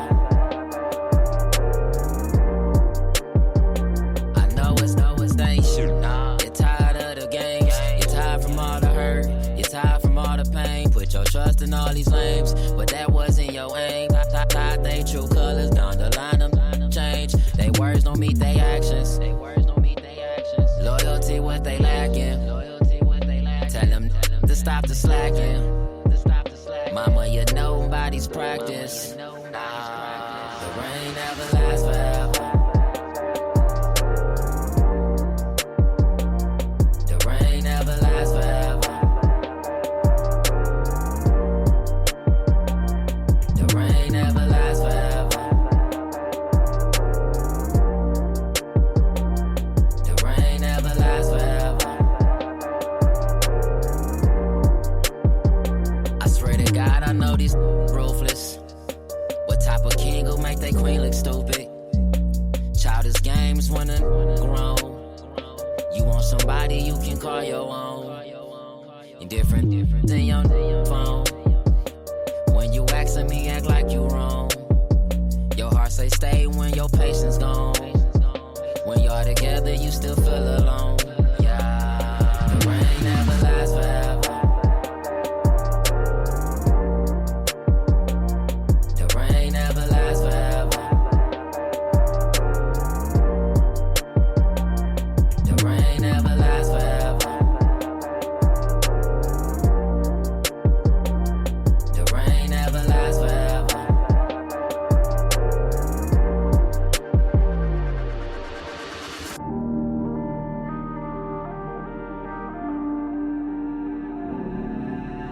Lasts forever. The rain never, rain never, rain never, the last forever.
and hunt the perfect date, yeah. Living at the dark, I search lonely streets to find hidden shadows in the dark. It doesn't matter what I say. Secret homicides arranged in a series of pursuits. No matter what I say, after dark, I gave her base because she had the range. I knew she was the one that never could go home again. Plastic life by limo seats. I don't know why I can't control this urge to hurt again.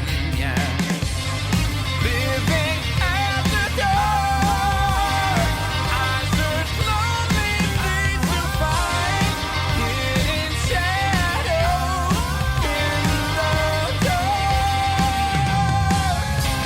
It doesn't matter what I say. Change it and stop, murder forever after. No matter what I say, after dark.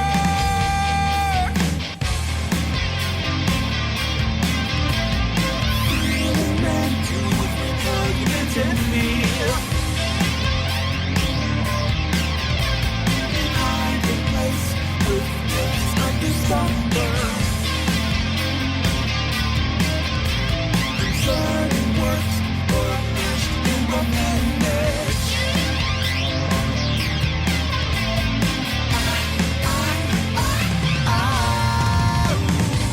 It doesn't matter what I say. It really doesn't. No matter what I say, after dark. It doesn't matter what I say. Secret homicides arranged in a series of pursuits. No matter what I say, change it and stop, murder forever after. It doesn't matter what I say. Rude and fatal, lacking the hint of conscience. No matter what I say, after dark.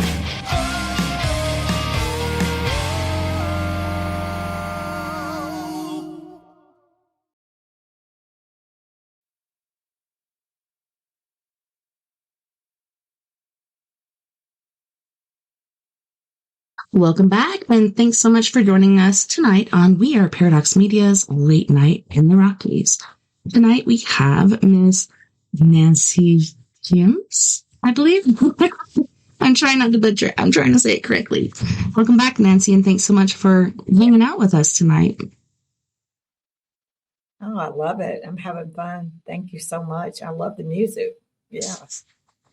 Fun. Yeah, I really enjoy that more than, having commercials on break. So, and these are independent artists. So just putting them out there for other people to hear is pretty awesome. And I don't know, I hope people are hearing them and, being interested in them and hopefully they make it out there. It's really hard. Yeah, well, part of it is putting it out there for people to hear. So you're doing your part. It should work. Yeah, Nice. I thought it was great. Thank you.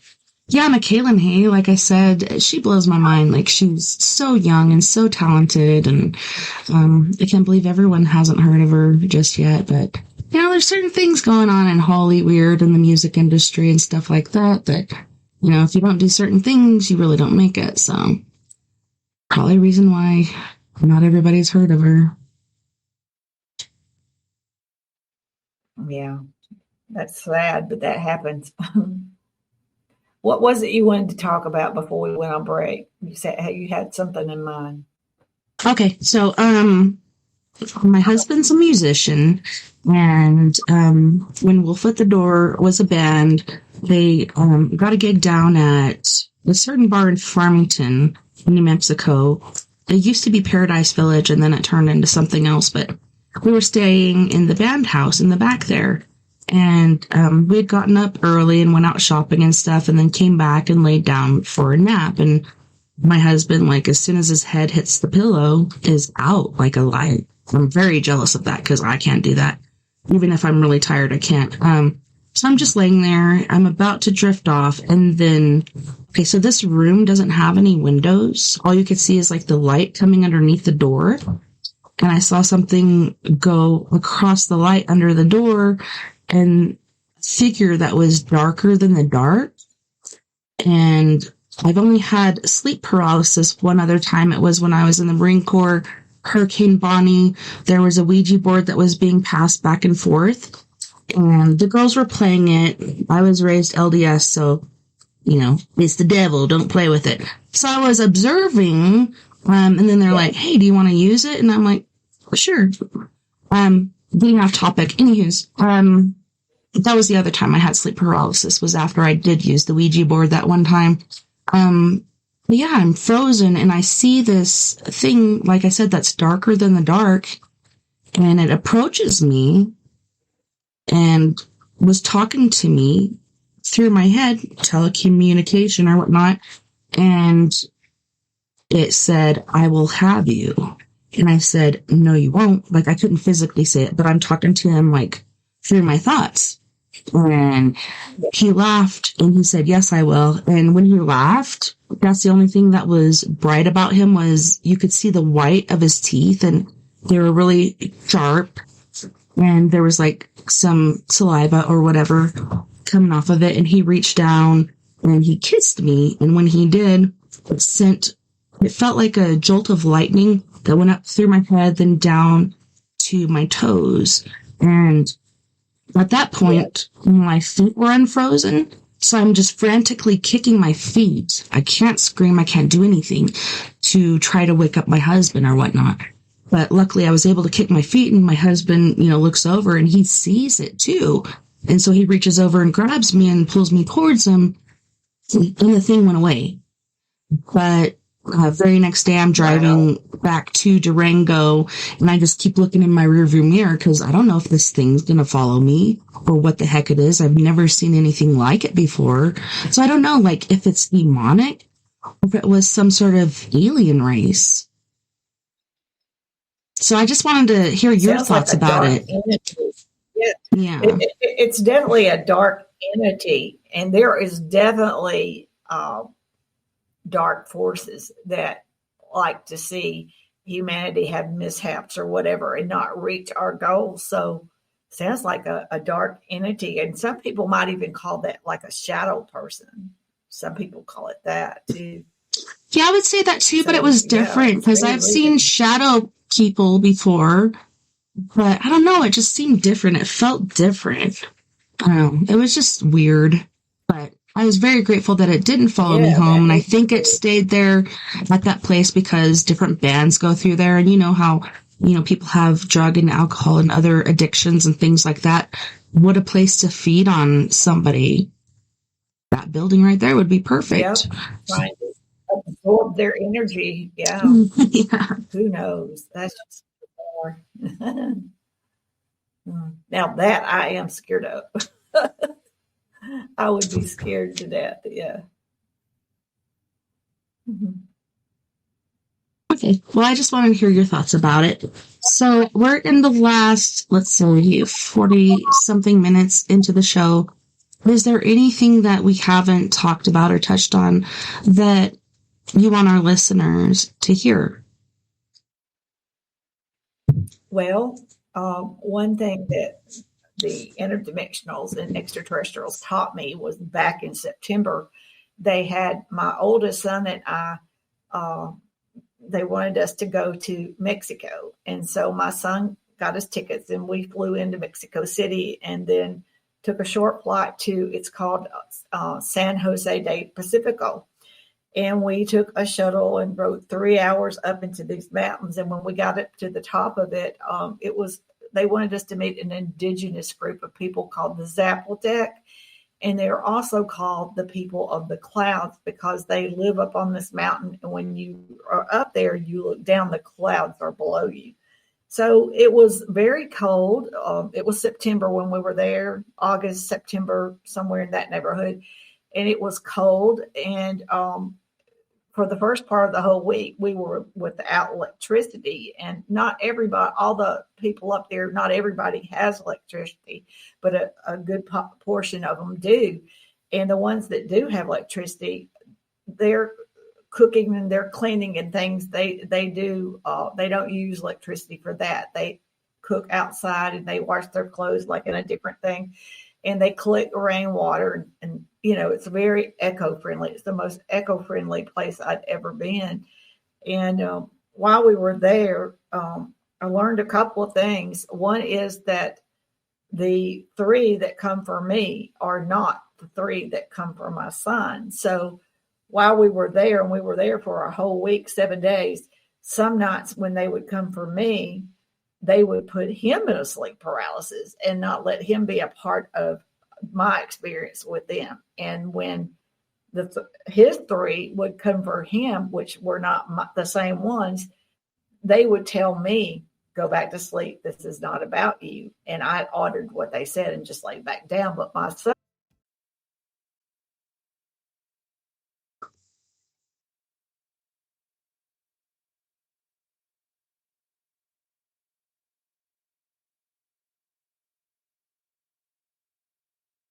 I'm sorry.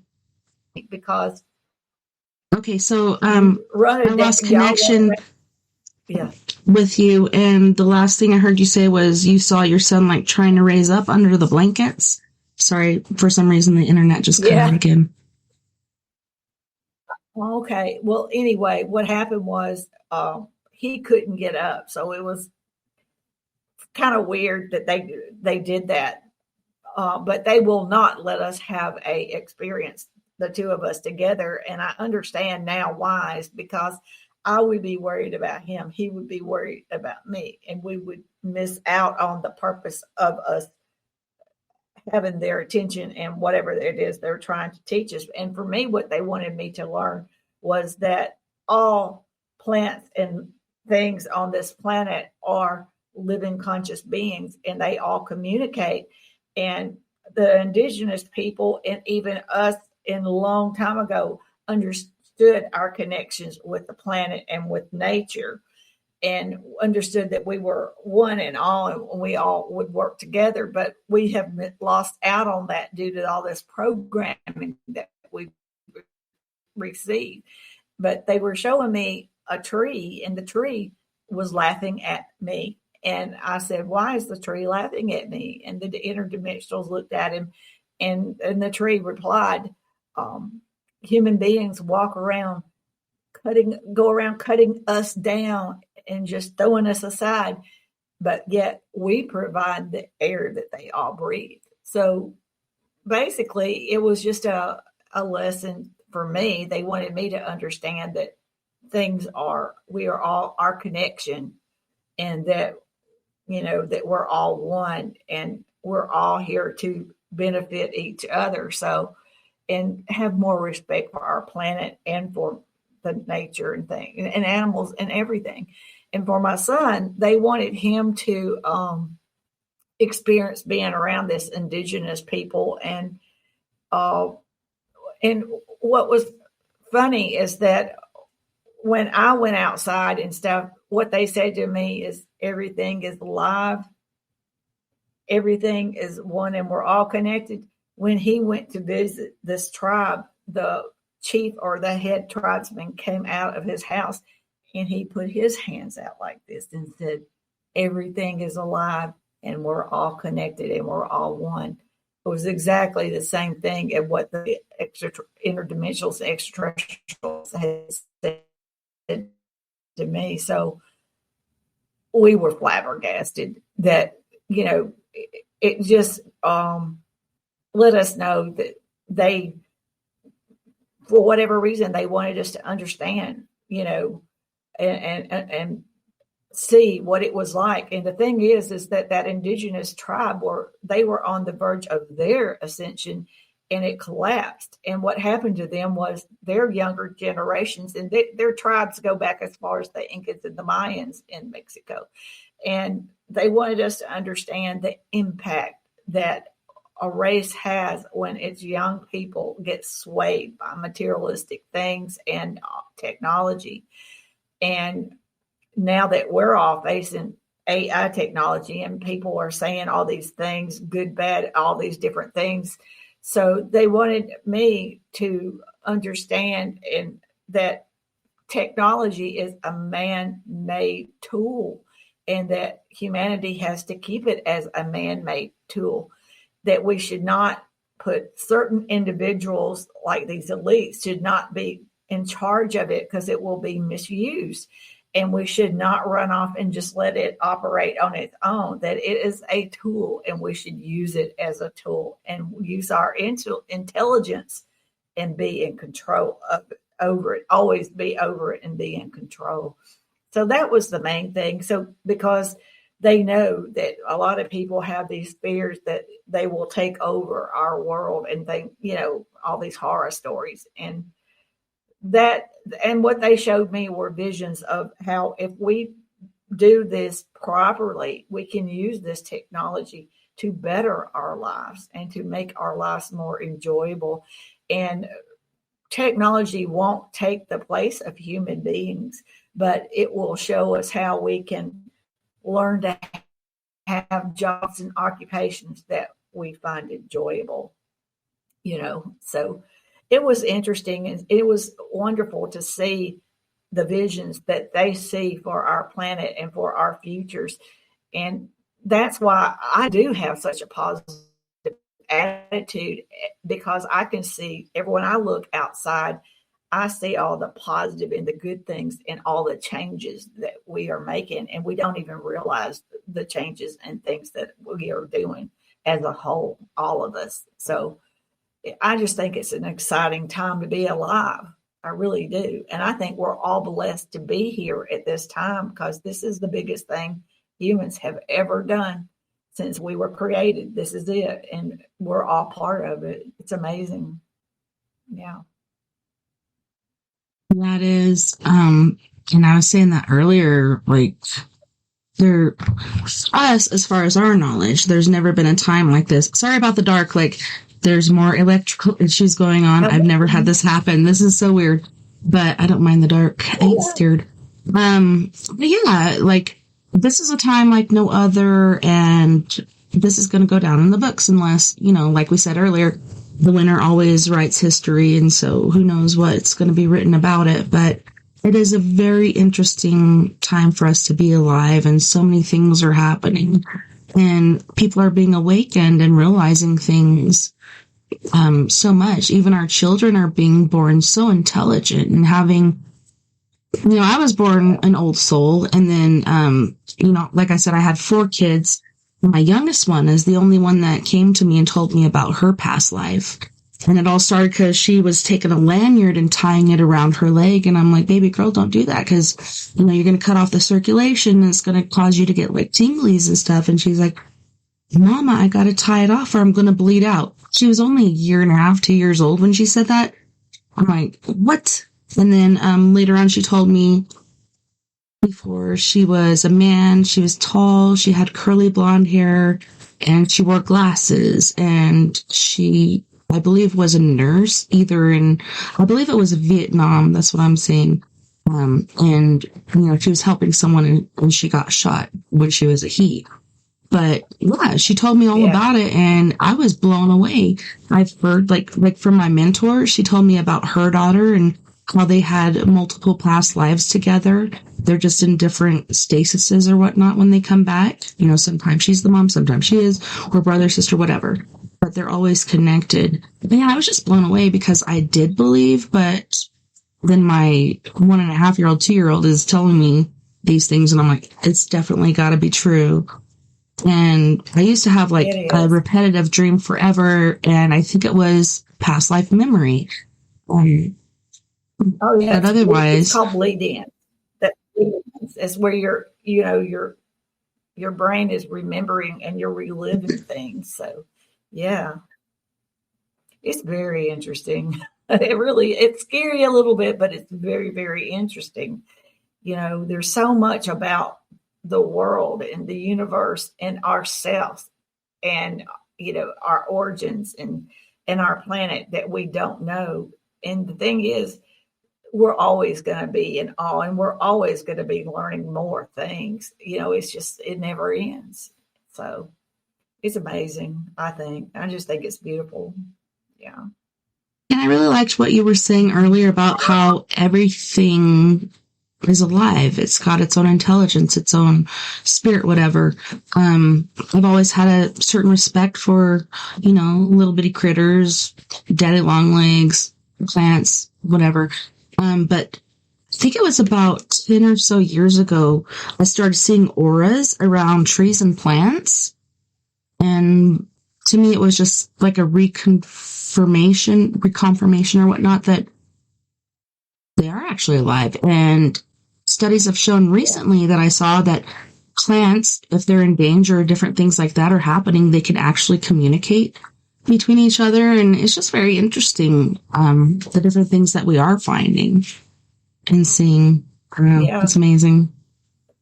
And I think that, I think a long, long time ago, I think in our minds, we already, in our subconscious, we already know a lot of these things. We have forgotten so much because we're so caught up in what's going on in our day-to-day life that we have just forgotten all these values and all these things. But I think that that's going to change as we evolve, and we're going to wake up and realize all these things. So I think it's going to be fascinating, and I think we just all need to be patient. Nothing happens immediately. If we be patient and work at just trying to be a happier and better person and try to be more positive, it will happen sooner than later. Yeah. So, and it's something that all of humanity needs to work on and do. So we just have to be patient. When's that going to happen? Just kidding. But yeah, that's another thing that I learned is, okay, so I've had several friends and people I love that have taken their own lives. And I don't know, like I just try to share with people because people are really suffering and struggling and really don't see a light at the end of the tunnel. So people are taking these alternative routes, which is not good, but life is a gift and you should treat it as such because not everybody gets this opportunity. There's so many people that did sign that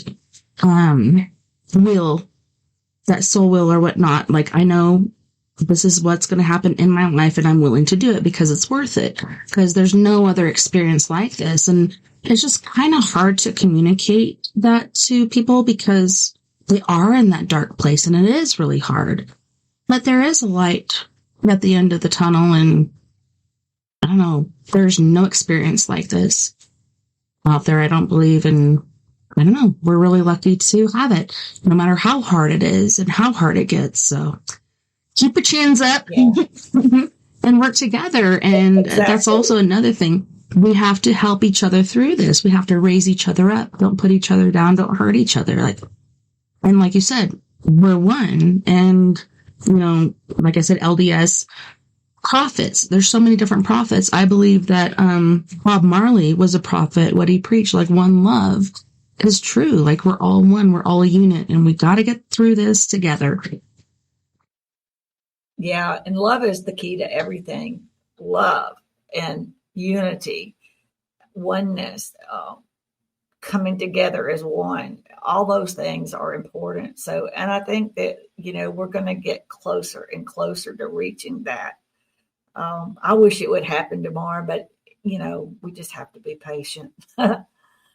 So, but, there's a lot of things I don't understand. There's a lot of things that they've taught me and whatever, but I do not know everything, and I don't pretend to know everything. And I guess there's some things that we just have to learn from experiences or get there, reach the higher awareness and things of understanding certain things. So there's a lot, I still want to know, and I guess I always will. And I guess we all always will. I don't think we'll ever know everything. And I don't think we're supposed to know. So, but I find it difficult sometimes because I hear all these people ranting and raving that they can do this and they can do that. And, I'm like, what are you doing? So I don't know. Everybody's got their own way of expressing and trying to manipulate through our world and get through it. So I guess we just see all kinds of different people doing different walks. Definitely true. And that also brings me back to the meaning of life. To me, the meaning of life is to find happiness. And like you're saying, don't work yourself to death, and, don't get in the state that they want you to be in, where you're just healthy and not healthy, but unhealthy, unhappy, and dying young. Here in about 4 years, I'm going to outlive my dad. And I really can't believe that. My mom died at 33. My dad died at 49. So, it's just really scary. But yeah, enjoy it. Find happiness and love between each other. It's really hard because of all the different faculties and stuff that's happening throughout our lives. But you just got to work towards it. Like you said, if you get a negative thought, put 2 positive ones in its place, and, baby steps. Yeah. And you have to realize that there's always tomorrow, and life will always get better. And no matter whatever the situation is, there's always somebody that's experiencing something a lot worse. And sometimes we have to experience bad things to appreciate the beautiful things in our life. We have to go through certain struggles. That's part of being a human. It's not fun and we don't like it, but we learn from these things. Nobody's perfect. We all make mistakes, and we have to learn from them and change our behaviors. One thing I've learned to do is set boundaries with other people and not let them push my buttons. Like work me in a frenzy. I've learned to create that. And a lot of people, sometimes I just have to walk away from.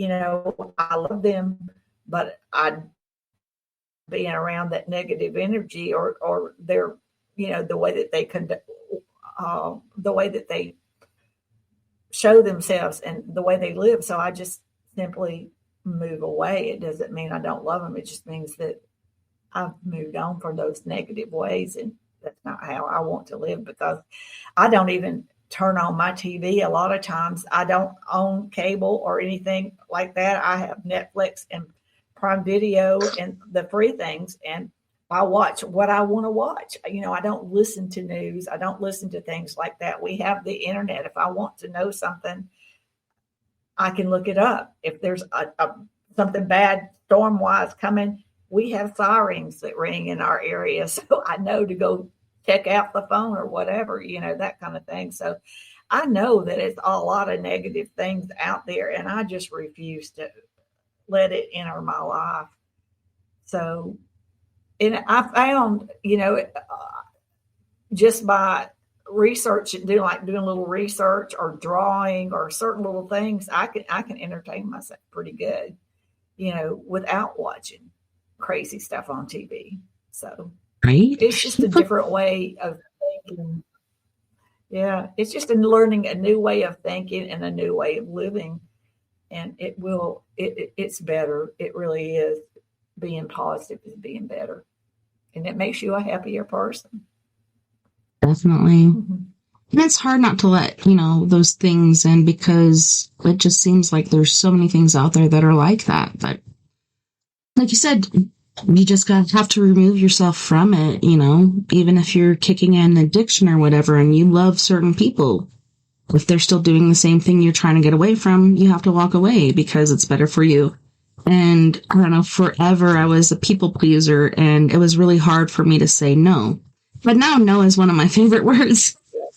So, you learn through life, and it can be hard because, I don't know, I really care about people and stuff, but you have to say no, and you have to set boundaries, like you said. And take care of yourself, because Yeah, if you don't take care of you, who is? that's exactly right. You can be your own worst enemy or your own best friend. So be your friend. Yeah, That's right. absolutely. So, can you tell our listeners about your website? Yes, it's timefordisclosure.com, and I have a lot of drawings that I've done. I am not an artist. I call it raw art. It's just simply I drew it, and like I said, it's not great art, but I I try to draw things, and so it has my experience in some of my drawings, and then I am redoing it slowly, trying to rewrite things and trying to eliminate a lot of outside information and focus it more on my experiences and put on here all the different podcasts that I've done. And because all of them are different, because every host will ask you different questions. So I try to, put that in there. So, and then of course the Facebook group is Time for Disclosure / We Have Never Been Alone / We Are the Disclosure. And I truly believe that we all are the disclosure. And we'll realize that we don't need any government to tell us anything. We will figure it out on our own. So I have those things, and it's a good place for people to interact with people with like minds and to share experiences, find out about meetups, find out about conventions and different places. So it's just a good place to put your branch out into and see, what you like about it. And I belong to a lot of different rooms, so I think they're all great, and they all kind of keep trolls out, and they all try to work together, and everybody seems to get along really well. So there's a lot of good information out there. If people want it, it's there. Definitely. There's so much stuff out there. I don't know if I can absorb it all. Yeah. It's hard to hide anything now that we have the internet. And, I think that's what's made it so much easier for us to talk about things like this, because the information is out there. We just have to go find it. So, there's more information now than ever there has ever been. So I think that's why we're getting a lot of disclosure and things of this nature as well. So I don't know. It's a great time to be alive. And, it's funny. I see my youngest grandson is 3, and he's sitting there with the iPad just doing all this stuff. And I'm like, how do they know how to do all this stuff? But I think that it's in their DNA already. They just know, they just know. And it's just like you were talking about whether your daughter remembered a past life. I think they're going to remember things where we are, like when we come here, our memories are wiped, and it's rare, like you and I have bleed overs and things like that. But I think for children, they remember it a lot easier. And I've also, through research, that a child up until about the age 3, if you catch them at the right time, they can tell you everything. And then when they hit about 4 is when they start to forget everything. Now, I don't know if that's truthful or not, but I have looked into the research and that's what it said. So I don't know if it's true or not. But it's very interesting. Yeah, that kind of seems like how it is, because like with her, the older she got, the more she forgot. So I don't know if it's because you go through the veil, and then the longer you're out here in the world, certain things are taken from you. Just like, like you were saying with your parents and people telling you not to share this information with people. It kind of puts a damper or a curtain over certain things, like if that was nurtured, etc. Like, could you imagine how far you could go with it? So I try to be understanding with my kids and listen to them, because it's so important to have somebody there to believe you and not to close that window. Like, keep that window open and allow things to come in and allow that growth. Yeah. I think it's just a hard thing. I know, like with my sons, their experiences. The oldest one has experiences like I do, and he's had the Kundalini awakening, and he gets downloads and stuff. But even for him, he had to reach a maturity point or a spiritual point to where he would just talk with me about all this, because we all have to grow into this, because it's not part of our programming, and it's really not part of any of our education, our religion. All these different things really play against it, so everybody has to find their own way. And I think it's wonderful that I think more young people should be more aware and pay attention to what your child is drawing. Ask them questions, ask them what they're dreaming, and let them experience remembering these things, because there's nothing wrong with it. We were told not to. We were told it was not right. It was demonic, or it was a imagination dream. But it's all real. It's all very real. So I hope that people will raise their children differently in the future. I think they'll be happier in the long run. I know I read around half confused, like feeling like I belonged up in the sky somewhere, and everybody's saying, "Oh, you're from here." And I'm like, I don't feel like I'm from here. That's really hard. It is. It's a hard thing. Yeah, and I felt like that too growing up. Like I just didn't fit in, and I was different than everyone else. And then as I got older, I just called myself a mutant. And then it's funny because the star group that I'm always attracted to is Sirius and Sirius B and stuff like that. And then I've been reading up on that and different individuals or aliens or whatnot that come from that sector. And it's pretty interesting that I'm drawn to that. And it's for, I think it's for a certain reason. But yeah, I'm just trying to educate myself. And yeah, like you said, this is, the time of information. You could just pick up your phone or get on the computer or whatever and look up whatever you need, when in the past we had to go and look it up at the library or look at microfiche or whatever else was out there. You just pick it up and look it up these days. It's so amazing. At the same time, technology is really bad too.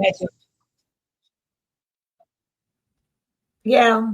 I know, like we make my grandchildren, we all stop and make them get off of it for a while and make them do things outside, or, have other activities, because if they had their way, they would just sit glued to it all the time.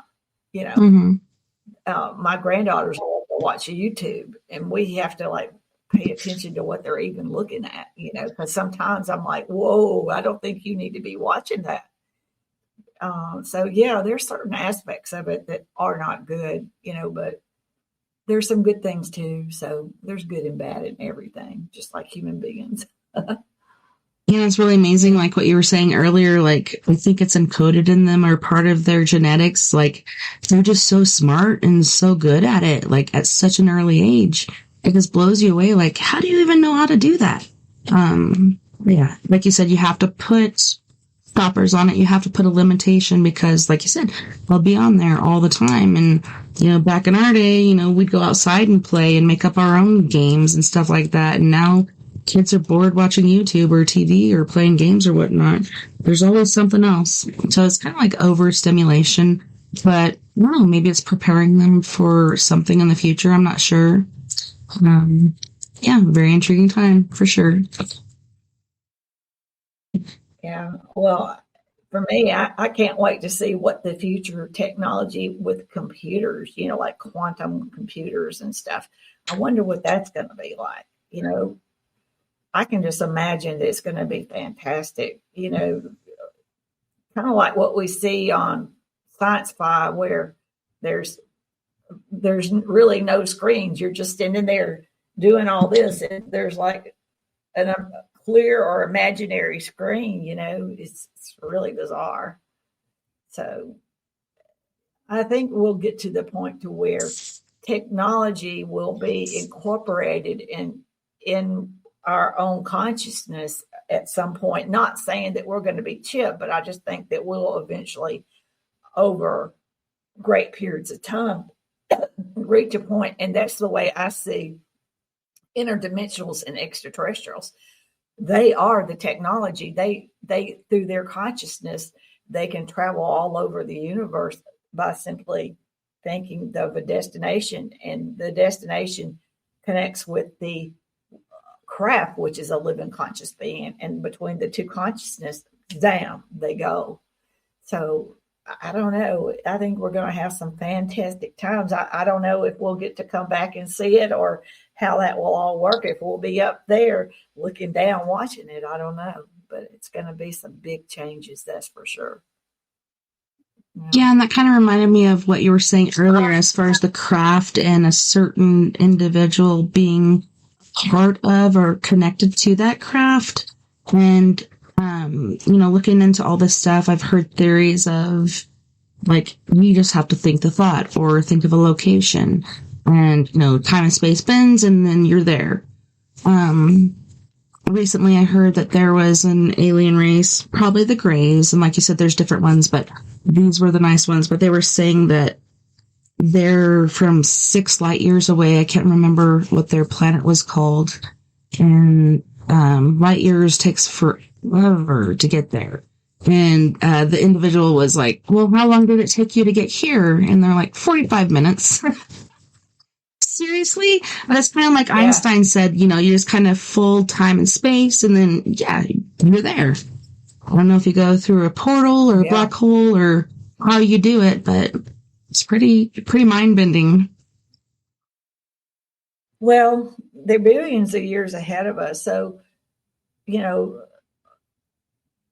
they use frequencies and vibrational frequencies in their consciousness to pretty much do everything. So it's amazing. I don't think I could even explain. There's not even words to define. Like, for example, if I were to say, where are you from?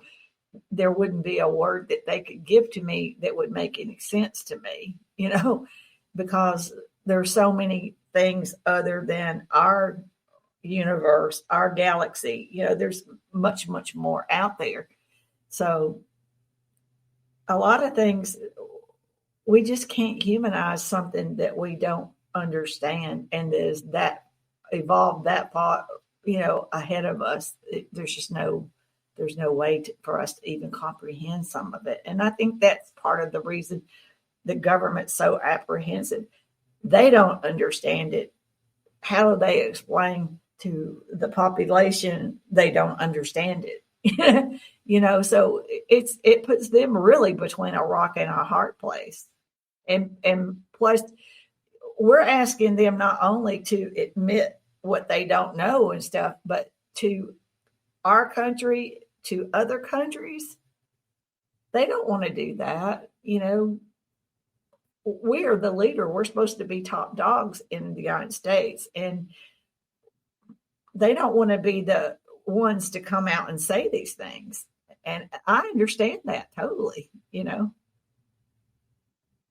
Definitely. It's hard to, I think, tell the kids there's no such thing as the Tooth Fairy or Santa Claus or the Easter Bunny. Kind of like that. Yeah. I really think they're waiting on the James Webb Telescope to actually find something. I've heard rumors that it has, but I think they're waiting for the James Webb Telescope to say, hey, we found life, and it's all these millions of light years away. And then they come and tell people are going to be excited because, for one, it's not right here and it's so far away, but yet I think people will be excited and highly accept it, and I think that will give them a little way of kind of getting this out there, and they can maybe scoot under the coattail of that, and they're probably hoping that they don't have to answer all these questions like, why was this suppressed? What happened to JFK? What this, that, and the other? It's a whole can of worms that they don't really want to get into, and a lot of the people that made some of these bad decisions are no longer alive.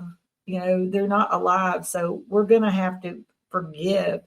But then again, there's people that will want to hold people accountable, but we're going to have to learn to forgive and understand that what doesn't matter now, why they made those decisions. It's what we do from here on is what's important, so it's a lot. It really is a lot. And I can understand why they wouldn't want to be the first nation to come out and just blurt all this out, really. Yeah, when the Vatican came out and started disclosing things, I'm like, oh, here we go. Since the Vatican's going to do it, like pretty soon the government's going to do it. And it was like that, it was bam, bam, bam. But yeah, it's pretty interesting what's going on. And the Vatican is even hiding so many things from us, just like our government, as far as aliens, UFOs, giants, so many things, even the Smithsonian. Military. Yeah. But wow. As a matter of fact, I haven't heard the whole thing, but there was a whistleblower came out last night, and I think it was on Twitter or on X. And I noticed earlier a couple of podcast hosts they were talking about it. I didn't get to listen to the full thing, but I think the guy's name was Jason Sands, and supposedly he came out with a lot of information, and it was broadcast all over the United States. So that's something that we can check out later on tonight when we quit doing this and see what that's all about. Definitely. So there's so many things out there, and like we said, it's such an exciting time for us to be alive, and we just have to take advantage of it and take care of each other. And love is love. Like, we have no right to judge. We're not God. That's not our job. Just love and accept each other. There are stipulations where some things should not be okay, but for the most part, we are one, and love is the most important thing. But yeah, I'm so excited that and happy that you reached out to me, and, asked to be on the show. I wouldn't even know where to find you. I'm so glad you found me. So I'm really grateful that you came on the show and were a part of the broadcast, and I hope to have you back in the future. That'd be awesome. Oh, I would love to. So yeah, that'd be amazing. I love it. And this is the best way for me to get my message out there, because this is not about me. This is about humanity. So this is wonderful. And I thank you for allowing me to share my experiences and share the information I have. And I do want to come back sometime. That would be awesome. Well, I just want to thank you again, Nancy, for coming on to the show and sharing all of this important information with us. Can you tell our listeners once again what your website is and how people can find you and reach out to you? Yes, timefordisclosure.com, and then the Facebook group is Time for Disclosure /We Have Never Been Alone /We Are the Disclosure. And I'd love for all of you to come and join and be a part of disclosure and part of getting the information out there. That'd be wonderful. Well, thank you so much again, Nancy, for being on. It was awesome to have you. And I feel like I found a friend, found a kindred spirit that I could talk to and actually relate to. Yeah, absolutely. Yeah, well, we'll stay in touch. And I'd love to be on again sometime. Yeah, definitely. So you have the rest of our weekend's over, I guess. So my birthday is tomorrow on Earth Day. Oh, happy birthday! You. Yeah. So anyway, there's some chocolate cake over here that's calling my name. All right, you better get to it. Yeah. Thanks again, Nancy. So thank you so much, and I will see you. Bye. Bye. Night, love and light. And thank you to everyone of our friends out there, wherever you're listening. Might be beyond the omniverse. I don't know. And next weekend, we have the Paranormal Forum, and then we have Mr. Robert Region. It's going to be an awesome weekend. Don't forget, you guys, we are all in this together. We can make the world bit better. And together, my friends, we are Paradox Media, because without you, there is no us. Thanks so much for tuning in, and take care of my yous. Night night, love and light.